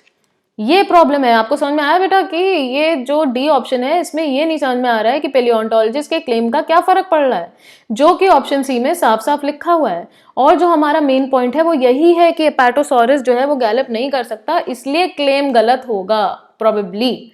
इस वजह से डी, क्योंकि क्लेम को एड्रेस नहीं कर रहा है और सी कर रहा है, इस वजह से C is a better answer choice than D. B is again your inference. Again, A is your inference. Not a very good inference. Aftab, you've understood? Okay, Anukul is asking, ma'am, but conclusion भी premise पर ही based होता है. So what is the difference between inference and conclusion? Okay, Vansh, ma'am, could you explain the difference between assumption and inference? All right. तो पहले मैं वंश का सवाल लूंगी कि अजम्पशन और इन्फ्रेंस में क्या फ़र्क होता है। देखो बेटा, अजम्पशन जो होता है, मैंने आपको पहले भी बताया था, जरा इस डायग्राम पे वापस जाते हैं। अजम्पशन कभी भी सवाल के अंदर उसमें लिखा नहीं होता है, स्टिमुलस में। अजम्पशन जो होता है कभी भी सवाल के अंदर स्टिमुलस में लिखा नहीं होता है, हिंटेड एट होता है। जबकि प्रेमिस जो है, एक प्रेमिस, देखो अब जैसे मैं आपको एक एग्जाम्पल भी देती हूँ। सपोज मैंने ये लाइन उठाई, ये एक प्रेमिस थी, इस प्रेमिस के बेसिस पे हम एक इन्फ्रेंस निकाल सकते हैं, यहां से बिल्कुल निकाल सकते हैं। तो इस लाइन को आधार मानते हुए जो हम इन्फ्रेंस निकालते हैं वो से इन्फ्रेंस कहते हैं। जैसे कि this does not mean that humans are inherently bad. Inference क्या निकलेगी कि ह्यूमंस, सम ह्यूमंस, तो थोड़ी अलग से इन्फ्रेंस निकाल रही हूं, some humans may be not bad. Perfect, सही है ना। गुड लिखते तो फिर उसमें भी थोड़ा सा डिफरेंस हो जाता, लेकिन आप देख रहे हो, वंश ने पूछा है ना ये क्वेश्चन। हाँ, so this does not mean that humans are inherently bad, that means inference is some humans may not be bad. इसको एक्सटेंड करेंगे तो इन्फ्रेंस ये भी बन जाएगी, some humans may also be good. ये तो इन्फ्रेंस निकल गई। अजम्पशन क्या निकला है भाई, अजम्पशन बताती हूँ अब क्या लिखा है। अजम्पशन जो होता है इन्फ्रेंस से बिल्कुल अलग होता है, एकदम ही डिफरेंट होता है। तो अजम्पशन में आपको बताती हूँ क्या निकलेगा इस पर्टिकुलर लाइन का। ये सिर्फ इस पर्टिकुलर लाइन की बात हो रही है, प्लीज, लाइन 2 की। अब मैंने अजम्पशन निकालना है इसका। So this does not mean that humans are inherently bad, सिर्फ इस लाइन का। तो अजम्पशन क्या है मेरा, तो एक अजम्पशन तो ये भी हो सकता है ह्यूमंस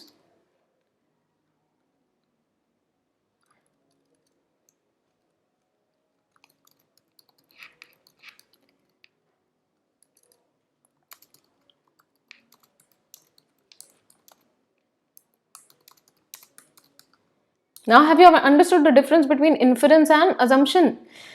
तो होता क्या है, अजम्पशन मैंने अभी क्या बनाया, the inherent nature of human can be known, क्योंकि यदि हमें इनहेरेंट नेचर पता लगाने का कोई तरीका ही नहीं है तो ये प्रेमिस कहाँ से आई, प्रेमिस झूठ हो जाएगी ना। इसीलिए मैंने बोला था कि अजम्पशन हर वो चीज है जो हमको कंक्लूजन को ट्रू मानने के लिए मानना पड़ेगा। इस केस में क्योंकि एक ही लाइन है तो यही प्रेमिस भी है और यही कंक्लूजन भी है। आप समझ रहे हो, प्रेमिस और कंक्लूजन यही है, समझ गए? तो इस क्योंकि एक ही लाइन लिया है मैंने तो यही प्रेमिस है, यही कंक्लूजन है, और इस एक लाइन से हमने जो बात समझी है वो इन्फ्रेंस हो गई। जो बात लिखी नहीं है मगर हमें मानना जरूरी है इस प्रेमिस को ट्रू होने के लिए, वो आपका अजम्पशन होता है। ठीक है? So the inherent nature of humans can be known because only if this is true, only if this assumption is true can the conclusion be true. समझ गए भाई? I hope you've understood. Yeah, all right. Vansh, I hope you've understood the difference.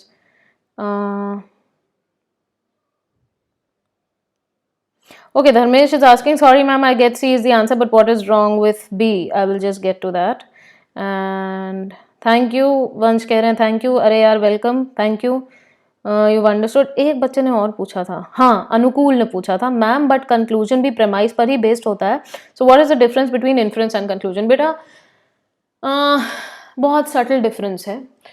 अगर आप Venn diagram समझते हो, Venn diagram बनाओगे तो conclusion बनेगा बड़ा सर्किल और बड़े सर्किल के अंदर बनेगा इन्फ्रेंस, जो हिस्सा रह जाएगा तो यानी इन्फरेंस भी कंक्लूजन ही होता है, बट सिर्फ इतना फर्क होता है, इन्फरेंस आपकी सिंगल प्रेमाइस पे भी बेस्ड हो सकता है।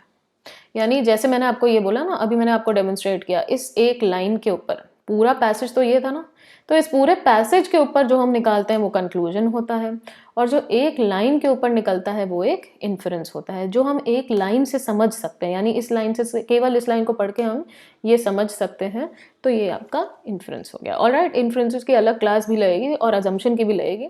फिलहाल जो बेसिक डिफरेंस है वो मैंने आपको बता दिया। कुछ बच्चे ने, एक बच्चे ने, धर्मेश ने मुझसे पूछा है कि आंसर बी में क्या दिक्कत है। बिल्कुल पॉसिबल है धर्मेश, आंसर भी इसलिए नहीं है क्योंकि वही सेम बात है कि हमारा जो मेन पॉइंट था वो ये था कि हम पैलियोंटोलॉजिस्ट के क्लेम को रिजेक्ट कर रहे हैं, किस बिना पर, किस बिना पर हमारी प्रेमाइसेस हो गई, लेकिन ये मेन पॉइंट था कि हमने पैलियोंटोलॉजिस्ट के क्लेम को रिजेक्ट किया है।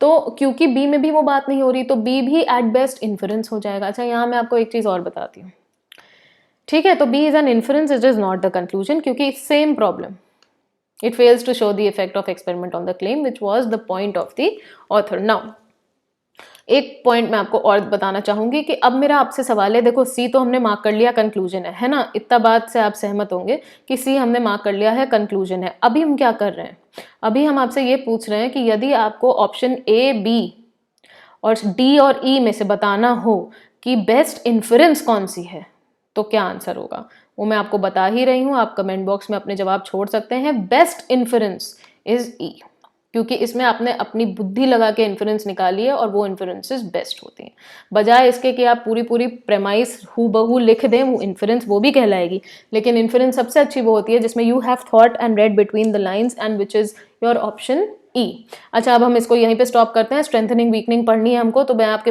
बस मुश्किल से 20 मिनट और लूँगी।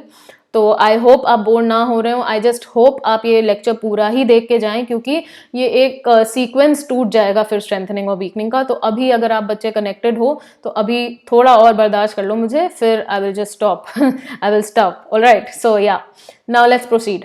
ये मैंने क्वेश्चन आपको होमवर्क के लिए दे दिया है, तो आप इसका वीडियो में थोड़ा सा पॉज करके इसका स्क्रीनशॉट लेकर आप क्वेश्चन सॉल्व कर सकते हो। मुझे इसमें आपको बताना है कि प्रेमाइस क्या क्या है आपके हिसाब से और क्या मेन कंक्लूजन है। अगर इसमें इंटरमीडिएट कंक्लूजन लगता है आपको है तो मुझे वो भी बताना। तो ये आपका होमवर्क हो गया। एक बच्चे ने सजेशन दिया था कि मैम आप होमवर्क भी दिया करो, तो मैंने आपको थोड़ा थोड़ा होमवर्क देना शुरू किया है। तो अगर आपको इसमें लगता है कि कोई इंटरमीडिएट कंक्लूजन है तो मुझे आप वो भी भेज सकते हो। मैंने दिया है आपको आंसर्स, आपको कहाँ भेजना है, मेल आईडी मैं आपको छोड़ दूंगी एंड में। ये दोनों मेल आईडीज हैं, आप इस पर मुझे अपने जवाब भेज सकते हैं इस पर्टिकुलर पैसेज के लिए। ऑल राइट, तो ये वो पैसेज है। और जो आपको डाउट्स हो, जो भी 2 एग्जाम्पल हमने लिए हैं उसमें अगर आपको कोई भी डाउट हो तो वो भी आप मुझे इस मेल आईडी पे अपने नाम के साथ भेज सकते हैं। तो ये प्रेमिस, इंटरमीडिएट, कंक्लूजन और main conclusion. Question number 3 I am leaving it as homework for you guys, and you can tell me the answers, you can mail me the answers, and I will take it up in the next live session. All right, coming now to strengthening and weakening arguments, जो हमारा आज का topic था। But आप एक line देख रहे हो नीचे, कंक्लूजन इज द किंग, और इसी वजह से मुझे इतना टाइम आपको लगाना पड़ा प्रेमाइसेस और कंक्लूजन्स के ऊपर, क्योंकि अगर आप कंक्लूजन को मैं अलग वीडियो में समझाऊं और फिर स्ट्रेंथनिंग वीकनिंग पे लेके आऊं, बहुत टाइम वेस्ट होगा, इसलिए मैंने दोनों को एक साथ क्लब कर दिया। तो मेरे ख्याल से अब आप समझ चुके हो बहुत अच्छे से कि कंक्लूजन कैसे हम लोग निकालते हैं। तो अब हम आगे बढ़ सकते हैं स्ट्रेंथनिंग और वीकनिंग के ऊपर। कैसे? नाउ स्ट्रेंथनिंग, किस तरह से स्ट्रेंथनिंग के सवाल पूछे जाते हैं, ये वो पैटर्न है कि विच one of the following if true most strongly supports the argument above, most strengthens the author's reasoning, most अंडरपिन, word जानबूझ के लिखा है, कई सारे बच्चे अंडरपिन को वीकनिंग समझते हैं लेकिन इसका मतलब होता है स्ट्रेंथनिंग, और बोल्स्टर्स का आपको पता होगा स्ट्रेंथनिंग मतलब होता है मोस्ट, अंडरमाइंस का मतलब होता है weakens, which of the following represents the strongest counter to the author's argument, and which of the following if true casts the most doubt on the reasoning above. तो ये एक तरीका है स्ट्रेंथनिंग और वीकनिंग के सवाल पूछने का, बेसिक कॉन्सेप्ट। और बस दो पॉइंट में आपको समझाऊंगी स्ट्रेंथनिंग वीकनिंग के, और उसके बाद हम सीधे सवाल लगाएंगे कि मुझे ऐसा लगता है एग्जाम्पल से आपको ज़्यादा समझ में आता है। सो पहला पॉइंट तो अपना ये है कि कंक्लूजन भाई साहब राजा होता है, कंक्लूजन इज द किंग। हमेशा मेरी बात याद रखना, स्ट्रेंथनिंग और वीकनिंग क्वेश्चन कंक्लूजन के बिना नहीं हो सकते हैं। आप स्ट्रेंथनिंग किस चीज़ की कर रहे हो? कंक्लूजन की। आप वीकनिंग किस चीज़ की कर रहे हो? कंक्लूजन की। किस माध्यम से कर रहे हो, किस मेथड से कर रहे हो, वो क्या हो जाएगा? Premises. So the act of strengthening and weakening of the act of strengthening and weakening is done of the conclusion through the matter given in the premises. तो back to that diagram. अच्छा हाँ, उससे पहले मैं आपको ये भी बता दूं, जो सेकंड पॉइंट था कंक्लूजन इज द किंग, और दूसरी पॉइंट था एक्सटर्नल इन्फॉर्मेशन। स्ट्रेंथनिंग और वीकनिंग दोनों में एक्सटर्नल इन्फॉर्मेशन लगती है। एक्सटर्नल इन्फॉर्मेशन यानी कोई ऐसी इन्फॉर्मेशन जो आपको स्टिमुलस के हिस्से में नहीं दी होती, ठीक है, तो बाहर से आके इंफॉर्मेशन लगती है। तो 2 पॉइंट मैंने आपको बताया, conclusion is the king and external information. Now let's go back and look at that diagram. यहाँ पर जब भी हम स्ट्रेंथनिंग वीकनिंग करते हैं, बता दिया मैंने, कंक्लूजन की करते हैं, ये ब्लू वाले ट्रायंगल की करते हैं, और किसके द्वारा करते हैं? प्रेमाइसेस के माध्यम से हम स्ट्रेंथनिंग और वीकनिंग करते हैं। और कैसे करते हैं? एक्सटर्नल इन्फॉर्मेशन यूज करके, और एक्सटर्नल इन्फॉर्मेशन हमें ऑप्शंस देते हैं। तो दिस इज जस्ट सिंपल, मैं आपको बहुत ब्रीफ एग्जांपल दे रही हूँ। तो प्रेमिस को हमने पिलर माना है और स्ट्रेंथनिंग और वीकनिंग को हम सीमेंट मान लेते हैं। स्ट्रेंथनिंग क्वेश्चन कैसे करेंगे? इस पिलर के ऊपर और सीमेंट लगाएंगे कहीं और से लाकर, तो क्या होगा कि ये जो रूफ है ना, ट्राइंगल है जो कंक्लूजन का, वो स्ट्रेंथन हो जाएगा। और यदि हम छेनी हथौड़ा लेके इस प्रेमाइस को, इस पिलर को तोड़ने लगे, तो ये वीकनिंग हो जाएगी। और दोनों ही सूरतों में हमें एक्सटर्नल इन्फॉर्मेशन यूज करनी है, क्योंकि सीमेंट हमें नया लाना पड़ेगा स्ट्रेंथनिंग के लिए, और हथौड़ा भी हमें बाहर से लाना पड़ेगा इस प्रेमाइस को तोड़ने के लिए। तो आप ये बात याद रखिएगा कि स्ट्रेंथनिंग और वीकनिंग में बड़ा सिंपल होता है, बड़ा सिंपल है स्ट्रेंथनिंग वीकनिंग। बस 2 फंडे याद रखने हैं आपको कि कंक्लूजन ही को स्ट्रेंथन और वीकन करते हैं, और एक्सटर्नल इन्फॉर्मेशन के माध्यम से ही स्ट्रेंथनिंग और वीकनिंग होती है। सो without wasting any more time, again this is a question from GMAT Club Forum and the 4th question of today. तो आप ये पढ़ लें, और मैं आपको टाइम दे रही हूँ पढ़ने का, जब तक मैं आपके लाइव कमेंट्स देख लेती हूँ। बस एक क्वेश्चन लगाएंगे, एक वीकनिंग क्वेश्चन लगाएंगे, है ना, और उसके बाद मुझे आपको मेथड बताना है। उसके बाद मैं आपको 2-4 क्वेश्चन जो हूँ होमवर्क के लिए दूंगी, और धर्मेश का डाउट भी ले लेंगे, ठीक है। So let's go back to the question. GMAT club, I am reading out the question. Medical doctor कह रहा है कि sleep deprivation is the cause of many social ills ranging from irritability to potentially dangerous instances of impaired decision making. यानी कि जब हमारी नींद पूरी नहीं होती, नींद कम होती है, तो वो कारण बनता है बहुत सारे सोशल इल्स का। हम सोसाइटी में अच्छे से अपना काम नहीं कर पाते हैं, क्योंकि हम क्या रहते हैं? इरिटेटेड रहते हैं, और कुछ पोटेंशियली यानी बहुत डेंजरस काम भी कर जाते हैं, क्योंकि हमारी डिसीजन मेकिंग एबिलिटी जो है वो रुक जाती है, इम्पेयर हो जाती है, उतनी अच्छी नहीं रहती है. So most people today suffer from sleep deprivation to some degree. ज़्यादातर लोग आजकल जो है स्लीप डिप्राइव रहते हैं. लॉकडाउन में ये बात जायज़ नहीं है, आजकल लोग बहुत सो रहे हैं. तो एनीवे, देयरफॉर लिखा हुआ है सीधे सीधे भाई, क्या है ये? Conclusion. Okay, therefore we should restructure the work day to allow people flexibility in their work hours. बहुत आसान क्वेश्चन कर दिया है मैंने आपके लिए, है ये जीमैट का क्वेश्चन, मुझे पक्का पता है आप सही कर दोगे. विच one of the following if true would most strengthen the medical doctors argument. Argument में क्या कंक्लूजन है, हमें सिर्फ उसे ही स्ट्रेंथन करना है. बहुत सिंपल क्वेश्चन हो गया है अब ये, अगर आप दिमाग में रखें कि आपको सिर्फ कंक्लूजन को स्ट्रेंथन करना है. Option A, the primary cause of sleep deprivation is overwork. Employees would get more sleep if they had greater latitude in scheduling the work hours. Latitude का मतलब है अगर वर्क आवर्स फ्लेक्सिबल हो जाएंगे, flexibility. Alright, flexibility in scheduling their work hours. इसका मतलब कोई चाहे तो काम सुबह 8 बजे करे, कोई चाहे तो ऑफिस 5 बजे पहुंचे और 12 बजे निकले. जैसा उनका मन हो वो वैसे अपने अनुसार वर्क डेज को शेड्यूल कर सकते हैं. Individuals vary widely in the amount of sleep they require, and more people would suffer from sleep deprivation today than did in the past if the average number of hours worked per week had not decreased. The extent of one's sleep deprivation is proportional to the length of one's work day. So this is your question. I'll just see whether you have started giving me answers.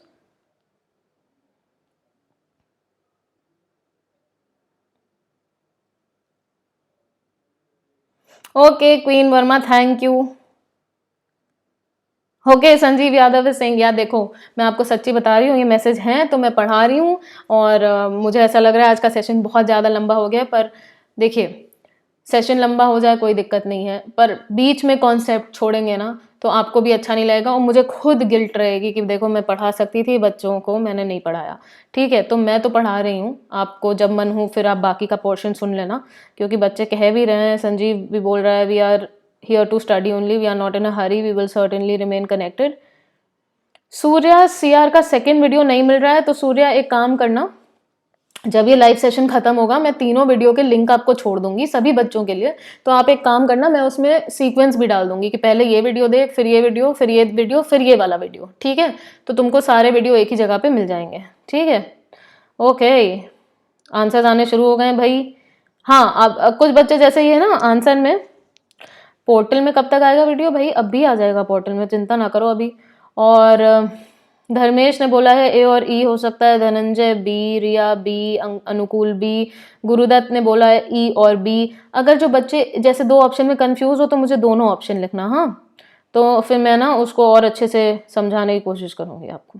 व्रति ई कह रही है, Samriddhi definitely B, Ekta B, Vaishali B, Aftab B, Gajendra B, Aditi B, Hardik B, Deeptesh B, Divyansh B, Tushar E और B. चलो कोई नहीं. Harshita E, अभी ma'am okay, Rutika B, Rashika B, Anu Baheti B, Akshita Bhansali B या E, Dharmesh A या E, Ankit B, Dhananjay B, Riya B, Anukool B, Gurudutt E और B, Aman Bharadwaj A, Tarun Verma B, Unnati B, Divyansh B, Neha Saharan B, Abhishek Jasuja B, Rutika, अच्छा, हाँ ओके, हो सकता है पहले के जवाब हो.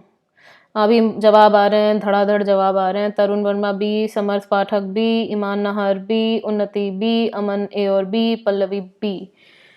ऑल राइट, पूजा गौतम का भी अभी जवाब टपका है बिल्कुल फ्रेश बी. ओके.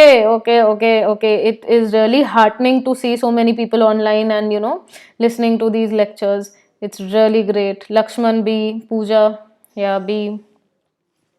सो मैं भी एक कमेंट छोड़ दे रही हूँ. ऑसम. वन इंडियन गर्ल जवाब आ रहा है बी. अजयपाल सिंह जैतावत का बी. ग्रेट भाई, तो आप लोग प्रो हो गए हैं सीआर में हैं, काफ़ी अच्छे से समझ में आ रही है आपको. And I am so happy seeing the answers. I am so happy, literally really happy. That is why I teach. It is because of answers like these that I teach. So अब कुछ बचा नहीं है कहने के लिए. सही जवाब आपने पकड़ा है. अरे यार हुमायरा, तुम ना थोड़ा और सुनो, थोड़ा और सोचो. तुषार ई और बी, थोड़ा और सोचो. थोड़ा और सोचो, नैरो डाउन कर लोगे। ठीक है, सस्पेंस खोलें, अब सस्पेंस खोल देते हैं। Correct answer is B. Awesome, so it's a clap from my side to all those who got it correct, and I see so many students who got it correct, and ये एक बच्चे ने dab करते हुए भी भेजा है। कैसे ये तुम लोग इमोटिकॉन बहुत बढ़िया। दिव्यांश ने भेजा है डैब करते हुए B Guru. Okay awesome. Answer is B Divyansh Muroliya, that's great. Yes the answer is B. Queen Verma, you are absolutely right, the answer is B. Akshita, you are right, the answer is B. I don't know, so many answers people have answered. मैंने नाम पहले ही ले लिया उन लोग के, ज्यादातर लोगों के आंसर बी हैं और आप बिल्कुल सही हैं यहाँ पे। देखा, तो इट्स सो सिंपल। अगर आपको कॉन्सेप्ट पता हो तो सीआर में कुछ खास रहता नहीं है करने के लिए, बजाय सॉरी एक्सेप्ट इंग्लिश। अगर इंग्लिश बहुत गंदी कर देंगे, जैसे मैं फिलोसॉफिकल पैसेजेस भी कराऊंगी आपको, मुझे पता है, बच्चों को 10 साल से पढ़ा रही हूँ, तो मुझे पता है फिलोसॉफिकल क्वेश्चंस में बहुत दिक्कत आती है कई बच्चों को। तो हाँ बेटा, मैं I am carrying on. We are not bored, Queen कह रही है, तो Anu Baheti she is giving that victory sign. We can answer right because the best teacher of CR is teaching us. Oh my god, that's a great compliment. Thank you so much Gajendra, that's really heartening. And बहुत बहुत खुशी हुई यार, live जवाब आप लोगों के देख के बहुत अच्छा लगा। मैम बी कैसे स्ट्रॉन्ग है, can you please explain? Sure Vrati, could you just type in वो वाले जवाब भी दे दो जो तुम्हें कंफ्यूज कर रहे थे। तुमने बोला है ना बी स्ट्रॉन्ग है, तो तुम्हारे दिमाग बी स्ट्रॉन्ग क्यों है, तो तुम्हें जो स्ट्रॉन्ग लग रहा तुम वो भी बताओ। वैसे मैं पांचों ऑप्शन एक्सप्लेन करती हूँ। अब देखो, मैंने बोला था कंक्लूजन इज किंग और एक्सटर्नल इन्फॉर्मेशन अपन यूज करेंगे ही करेंगे। तो देखो, कंक्लूजन क्योंकि किंग होता है, स्ट्रेंथनिंग और वीकनिंग हम हमेशा कंक्लूजन की ही करते हैं। तो सबसे पहली जो सीमेंट की लेयर लगानी है वो आपको प्रेमाइस पे लगानी है। किस बिना पर? तो प्रेमाइस सेग्रीगेशन करना पड़ेगा। बहुत सिंपल है, देख लो, 2 प्रेमाइस के बेसिस पे वो कहता है ये बात। डॉक्टर जो बात कहता है वो 2 प्रेमाइस के बेस पे कहता है ये। तो पहली बात वो ये कहता है कि sleep deprivation is the cause of this, जिससे कि इरिटेबिलिटी होती है और हमारे डिसीजन मेकिंग में फर्क आता है। दूसरा वो कहता है कि क्योंकि most people today suffer from sleep deprivation to some degree, आजकल लोग ज़्यादातर लोग जो है उनकी नींद पूरी नहीं होती किसी ना किसी डिग्री तक। यानी कि कोई स्लीप डिप्राइव्ड 1 घंटे का है, कोई स्लीप डिप्राइव्ड 2 घंटे की स्लीप नहीं मिली है, किसी ने हफ्ता भर से नहीं सोया है। तो ये सब अक्सर लोगों में दिखता है। इस बिना पर हम कंक्लूड करते हैं कि हमको रिस्ट्रक्चर करना चाहिए वर्क डे को to allow people flexibility in scheduling their work hours. तो डॉक्टर के हिसाब से स्लीप डिप्रिवेशन और इतनी सारी जो चीज़ें हो रही हैं स्लीप डिप्रिवेशन की वजह से, और क्योंकि most people are suffering from sleep deprivation, उसका सोल्यूशन देता है वो एक लाइन में कि हमको वर्क डे को ऐसे रिस्ट्रक्चर करना चाहिए कि people they are flexible in scheduling their work hours. Correct? यानी डॉक्टर की नज़र में जो भी स्लीप डेप्रिवेशन हो रहा है, जितने भी लोगों को हो रहा है, उसका सॉल्व करने का एकमात्र तरीका या जो तरीका वो हमको बताता है वो ये है कि हमें अपना वर्क डे को फ्लेक्सिबल बनाना पड़ेगा। तो अभी स्ट्रेंथनिंग में एक चीज़ और है, मैं आपको आगे बता दूंगी। हम देखते क्या है ऑप्शंस में कि किसका सबसे ज़्यादा डायरेक्ट असर आएगा कंक्लूजन के ऊपर। ठीक है, सो सबसे ज़्यादा डायरेक्ट असर आएगा। ठीक है, तो देखो अभी 1 ए ऑप्शन, ऐसा नहीं है ए ऑप्शन का असर नहीं आएगा, लेकिन डायरेक्ट असर नहीं आएगा। देखो कैसे, ए ऑप्शन कह रहा है the primary cause of sleep deprivation is overwork. Primary cause तो ओवरवर्क है। ठीक है, मान लो व्यक्ति ज़्यादा काम कर रहा है, इस वजह से ज़्यादा सो नहीं पा रहा, लेकिन डॉक्टर का सोल्यूशन क्या था कि वर्क डे को फ्लेक्सिबल बनाइए, यानी टाइम उतना ही रखो मगर उसको ये फ्रीडम दे दो कि वो टाइम कब यूज हो। जैसे कि आप ऑफिस बस इतना रखो 7 घंटे का ऑफिस रोज होगा। अब 7 घंटे में कोई सुबह 6 बजे से आकर और दोपहर को 1 बजे छुट्टी ले सकता है, कोई जो है सुबह 9 बजे आकर 4 बजे घर जा सकता है, कोई जो है दोपहर को 2 बजे आकर रात को 9 बजे तक काम कर सकता है, कोई संडे को काम कर सकता है, कोई मंडे छुट्टी ले सकता है, कोई थर्सडे को काम कर सकता है। ये सब फ्लेक्सिबिलिटी हो गई ना शेड्यूलिंग द वर्क आवर्स में। तो उसका मेन पॉइंट था फ्लेक्सिबिलिटी इन वर्क आवर्स। अगर ओवरवर्क की वजह से स्लीप डिप्रिवेशन है, तो अगर हमने फ्लेक्सिबल भी कर दिया तो आदमी उन घंटों में ओवरवर्क कर लेगा। Have you understood? भाई घंटे चेंज करने को बोला है ना उसने, तो it is possible, quite possible to get overworked in those 2 hours only. तब हमारा ये कंक्लूजन कहाँ पे स्ट्रेंथन हो रहा है? ओके दूसरा तो आपका आंसर है ही, employees would get more sleep if they had greater flexibility in scheduling the work hours. Perfect. अब मैं दिखाती हूँ 2 पॉइंट स्ट्रेंथनिंग करता है ये, 2 पॉइंट की स्ट्रेंथनिंग की है इसने आर्ग्यूमेंट की। देखो कैसे, पहले तो उसने क्लियरली बोला है यदि उन्हें ज्यादा नींद मिलेगी, इसका सीधा जो सीमेंट की लेयर लगाई है किस पे लगाई है, स्लीप डेप्रिवेशन पे, कि अगर उनको फ्लेक्सिबिलिटी दे जाए अपने वर्क आवर्स शेड्यूल करने की, तो उसने सीधा स्ट्रेंथनिंग किया है किस पॉइंट का, स्लीप डेप्रिवेशन का। So employees would get more sleep if they had greater flexibility in scheduling their work hours, and since they would get more sleep, so the ill effects of sleep deprivation will be hampered, will be stopped. Therefore, the conclusion is strengthened that we should definitely restructure the work day so that people get flexibility, and flexibility उसने conclusion में भी use किया, तो best form of strengthening. Individuals vary widely in the amount of sleep they require. अरे अगर they vary widely in the amount of sleep required, तो उससे इस पे क्या फर्क पड़ता है।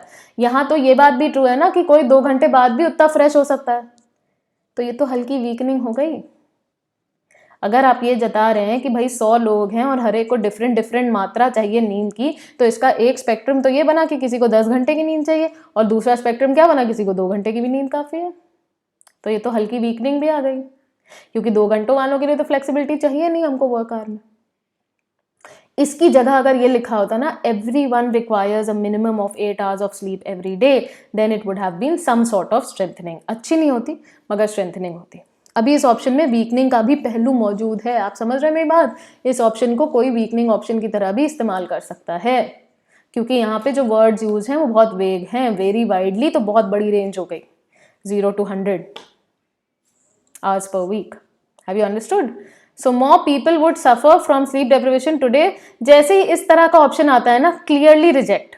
पास्ट में क्या होता था, कुछ भी मेंशन्ड है, than did in the past if the average number of work per week had not decreased. Past में क्या हुआ, वर्क के घंटे कम हुए, उसके आज की नींद पे क्या फर्क है, इतनी बात हुई नहीं है। तो हमारे पास वो प्रेमाइस ही नहीं है, वो पिलर ही नहीं है जिस पे हम सीमेंट लगाएं, तो किस पे लगा दें। ठीक है, the extent of one's sleep deprivation is proportional to the length of one's work day. अच्छा यही पूछ रहे थे, the extent of one's sleep deprivation is proportional to the length of one's work day. proportional यानी कि length of work day suppose 8 hours है, तो हम कहना क्या चाह रहे हैं कि जितना लंबा वर्क डे उतनी कम स्लीप। सो क्या हो गया, इट इज इनवर्सली प्रोपोर्शनल।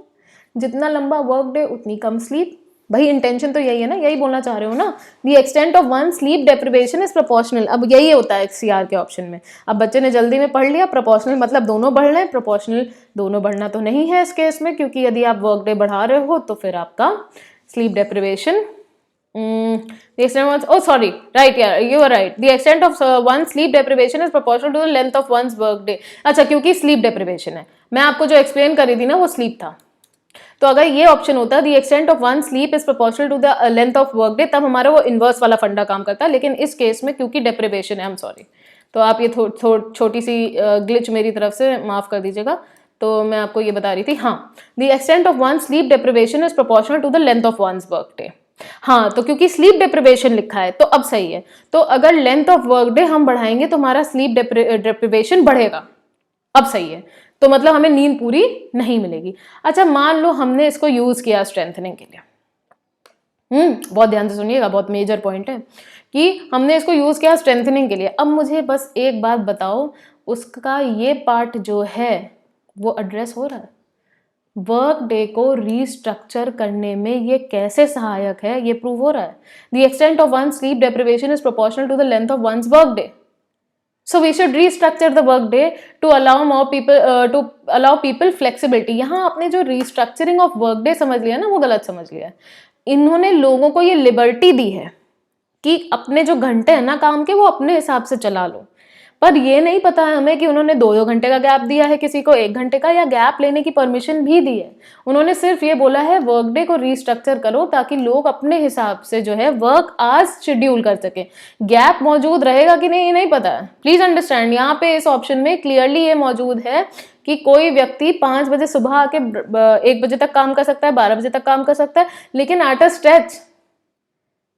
ठीक है, अब ये लेंथ ऑफ वर्क डे पे कैसे निर्भर करेगा ये हमें नहीं पता है। आप समझे?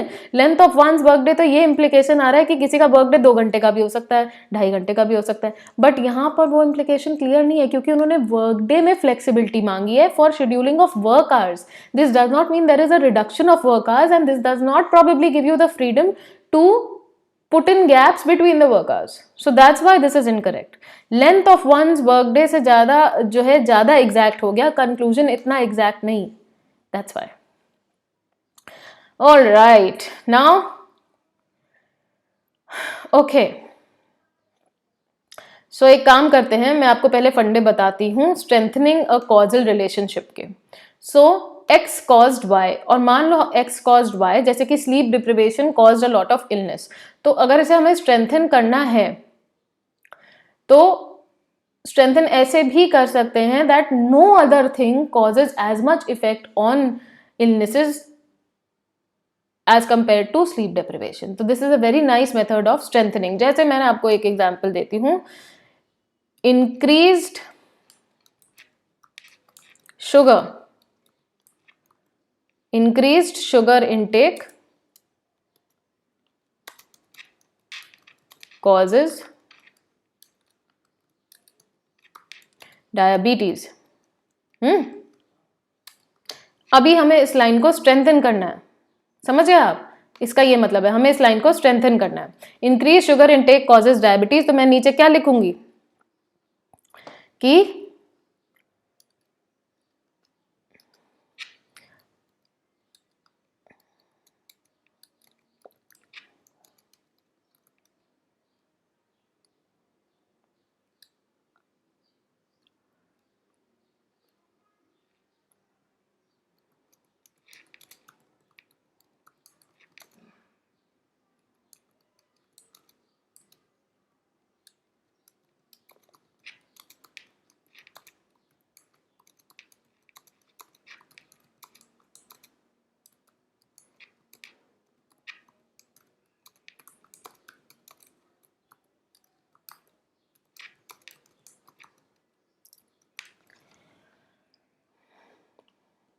अब आपको समझ में आया इस लाइन का क्या मतलब था?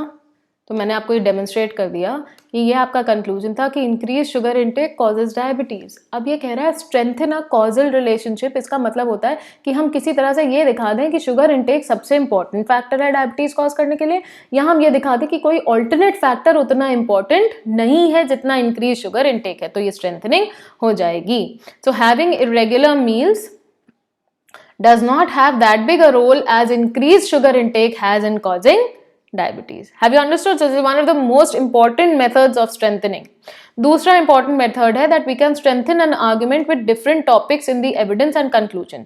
जैसे show that the topic in the evidence is related to the topic in the conclusion. Exactly यही किया है हमने अभी इस question में. Exactly यही किया हमने इस question में. Show that the topic in evidence क्या था? Sleep deprivation and its effect on health is related to the topic in the conclusion. तो हमने यही प्रूव किया है कि फ्लेक्सिबिलिटी दे दोगे तो स्लीप डेप्रिवेशन कम हो जाएगा. ये देखिए, फ्लेक्सिबिलिटी दे दोगे तो स्लीप डेप्रिवेशन कम हो जाएगा. All right, okay. नाउ अभी क्या करते हैं, what we will do is that I think अभी हम स्ट्रेंथनिंग पे कॉन्सेंट्रेट करते हैं, राइट? और मेरे को जो आपको वीकनिंग के बारे में बताना है, I have taken a lot of time. It's almost 1 and I started at 11, तो मैंने लगभग 2 घंटे की क्लास ले ली. So it's going to be really really exhaustive. तो मैं इसको यहीं पर विराम देती हूँ. आपको एक पैसेज का होमवर्क दिया है मैंने, प्रीमिस और कंक्लूजन निकालने का. इसके जवाब आप मुझे मेल कर दीजिएगा. वीकनिंग के लिए हम लोग अगली बार मिलते हैं, वो ज़्यादा बेटर भी है इसलिए क्योंकि स्ट्रेंथनिंग के कॉन्सेप्ट थोड़े से रह गए हैं. तो मैं थोड़ा सा स्ट्रेंथनिंग आपको समझाकर, थोड़े से सवाल और करवाकर, और फिर मैं जाऊंगी वीकनिंग के ऊपर. तो ठीक है, तो मुझे आज के लिए आप लोग इजाज़त दें. बहुत अच्छा लगा आप लोग से लाइव चैट करके. कोई भी कमेंट हो, कोई भी क्वेश्चन हो तो आप मुझे मेल करें. और आज के लेक्चर में हमने स्ट्रेंथनिंग समझा है, हमने प्रेमिस समझा है, इंटरमीडिएट कंक्लूजन क्या होता है और कंक्लूजन कैसे निकालते हैं ये भी समझा है. तो हमने आज बहुत पढ़ लिया है. वीकनिंग के लिए हम लोग फिर मिलते हैं और अगले क्लास का वेट करिए. थोड़ा स्ट्रेंथनिंग के मैं कोशिश करूंगी, एलसैट और जीमैट के आपको डेफिनेटली सवाल कराऊंगी स्ट्रेंथनिंग के अपने साथ, और हम लोग फिर वीकनिंग पे भी जाएंगे. Dharmesh, I am really sorry, due to time constraints I am not taking your doubt, but you can use this opportunity to do one thing. और ये काम आप लोग भी कर सकते हैं कि धर्मेश का जो ये डाउट है ना, इसको हम लोग अब पब्लिक कर देते हैं। ये मैंने आपको हाईलाइट कर दिया है। तो धर्मेश भी और बाकी जितने बच्चे ये लेक्चर देखेंगे उन सबके लिए एक ओपन क्वेश्चन है वीकनिंग का, बिना एक्सप्लेनेशन के। सिंपल सी चीज़ है, जो कॉन्सेप्ट स्ट्रेंथनिंग का है वही वीकनिंग का है। तो देखते हैं आप खुद मैनेज कर पाते हो कि नहीं। तो सबसे पहले तो इसमें कंक्लूजन निकालिएगा और फिर ये देखिएगा कि ए बी सी डी और ई में सबसे अच्छी वीकनिंग, सबसे सटीक वीकनिंग कंक्लूजन की कौन कर रहा है।